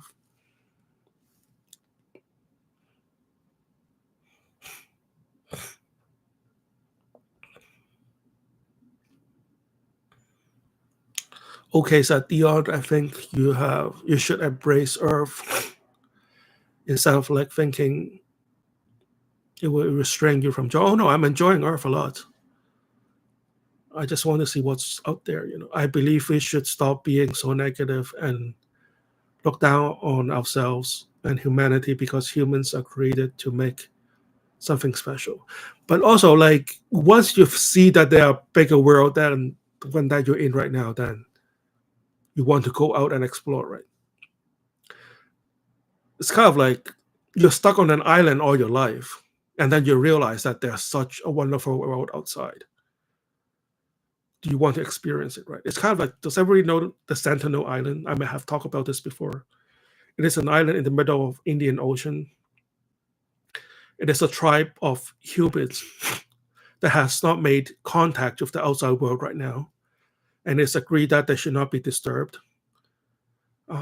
Every time that we try to intervene in the world, things end very badly. So we do not want to intervene in the world. But imagine you're a teenager in the Sentinel Islands, right? You see helicopters, you see airplanes over your head, you see like boats and ships off the horizons. Like, don't you want to know what's out there? I think this is what's happening right now for us as Black magicians, right?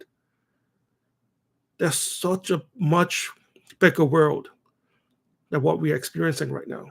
Like, don't you want to see what's out there? And once you see what's out there, can you go back, right? Okay, said everything's equal, just differently evolved. Yeah, that could be true. Fallen said, yes, Dion, you're right. The first time astral travel, I didn't want to come back since. That is correct. Saxon said, I want to visit the dragon realm. I love dragons. Yes. So many realms to explore.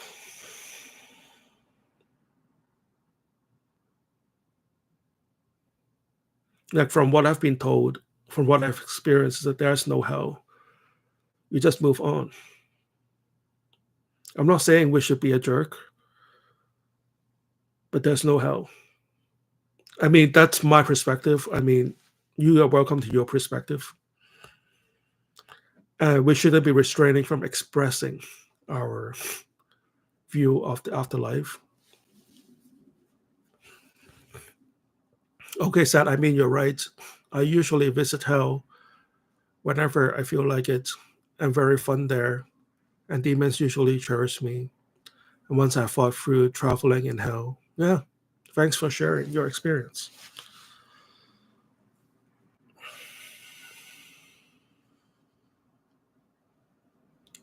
Fowler said, literally, I love my human life, but there is so much more than being human. That's true. I mean, I feel alive. I want to live as long as I can. And if I could be immortal, I'm not opposed to that.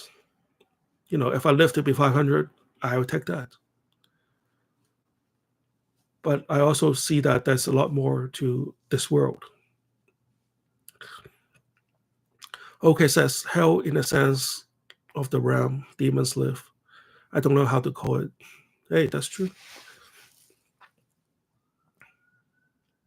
Saxon said, I never had even a full astral projection experience. Said demonic realm. Maybe you had, you just don't realize it, right?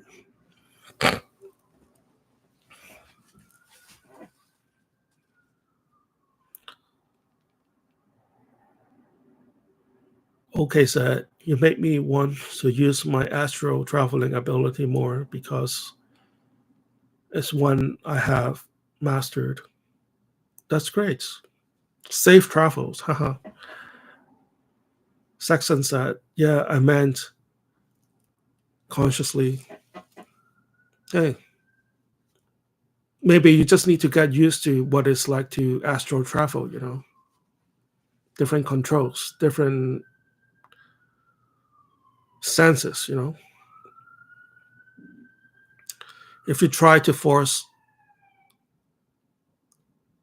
the dynamics of our world onto the astral world, it will work for a while, but like you won't go very far. Okay, said, like I have learned to travel to other realms without much issues, but sometimes I'm not welcome there. Like once in underworld realm, right? It could that is possible. Or maybe you could just work on yourself, calm your mind, resolve your conflict, so it doesn't manifest into the other realms you'll visit.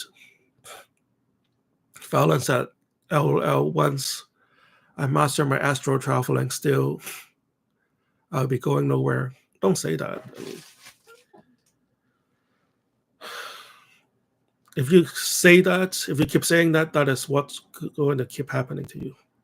Saxon said, okay, don't get banned like Fallon. Ha ha ha. That's funny. That's actually funny, Saxon.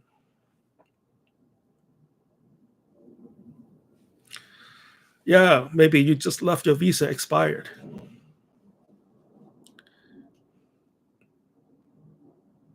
Saxon said he must tell his story. Okay, said Moloch had taught me how to defend myself and be grounded enough while projecting to fight someone. That is true. Fowler said, LOL, Saxon, don't expose me. Saxon said he didn't astral travel since he spent it. Oops, LOL.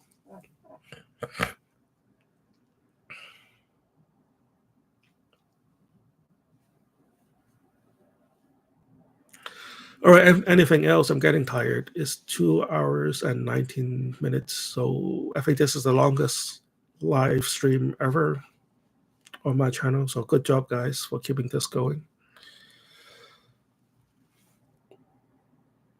As usual, all the ladies have left us. Damn it. But that's fine.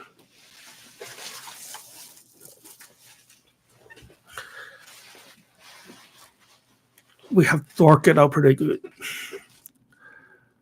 Fallon said, I didn't know how it was astral plane, and I was just messing around with anything. Okay, said the human mind is hell of a weapon. Saxon said, yeah, you need to rest. It was amazing. Thanks. Have a good weekend. Saxon said, Saxon and Fallon, you all have Discord so we can talk. All right, I let you guys exchange your information. Enjoy the boys club on Discord.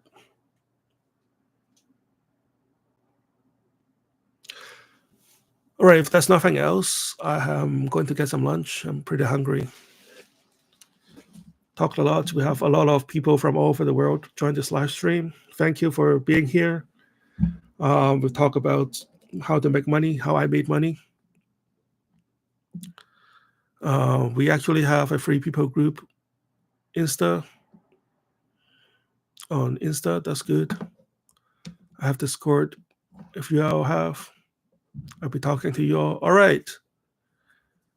Follow and have Discord. You guys want to just type in your information so you guys could exchange your numbers. You guys could go on a date.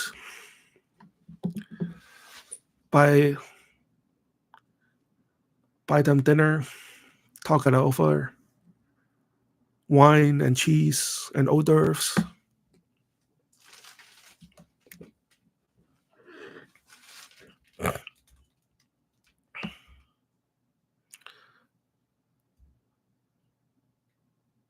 Okay, said period included in the end. Perfect. Saxon said I don't have Discord. I'll create one then.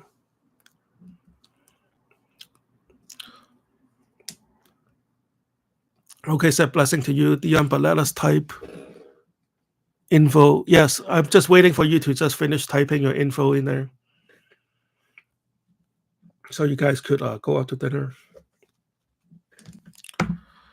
Get a room, you guys. See, Discord room. Get a room, guys. Okay, Saxon, make one. Imagine if all of us help each other. That's great. Well, I'm on IG too. Add me on IG. We actually got a lot of people on YouTube right now. I see like 9 people. This is the most we ever got. But nobody's saying anything but the usual suspect.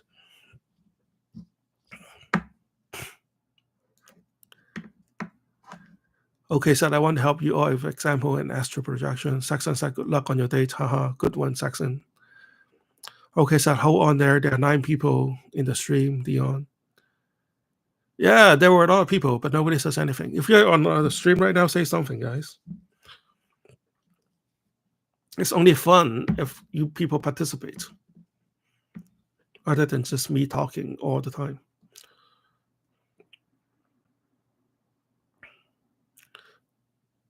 Saxon said, yeah, don't worry, I'll create one as soon as we're done here. I'll go ask Fallon to add me. Okay, Sad, I feel like today you're blessed, Dion. Did you do something good today? I'm always doing something good, my friend. I'm always doing something good. God is good. Okay, you guys got all your information? Everybody's happy? Have a good Easter. Eat a lot of chocolate. And, have a good weekend, guys. Hopefully, I will be back. It will probably be Saturday or Sunday. Depends on how it goes. So I think our weekly chat is doing good. All right, guys, have a good weekend. Ending the stream right now.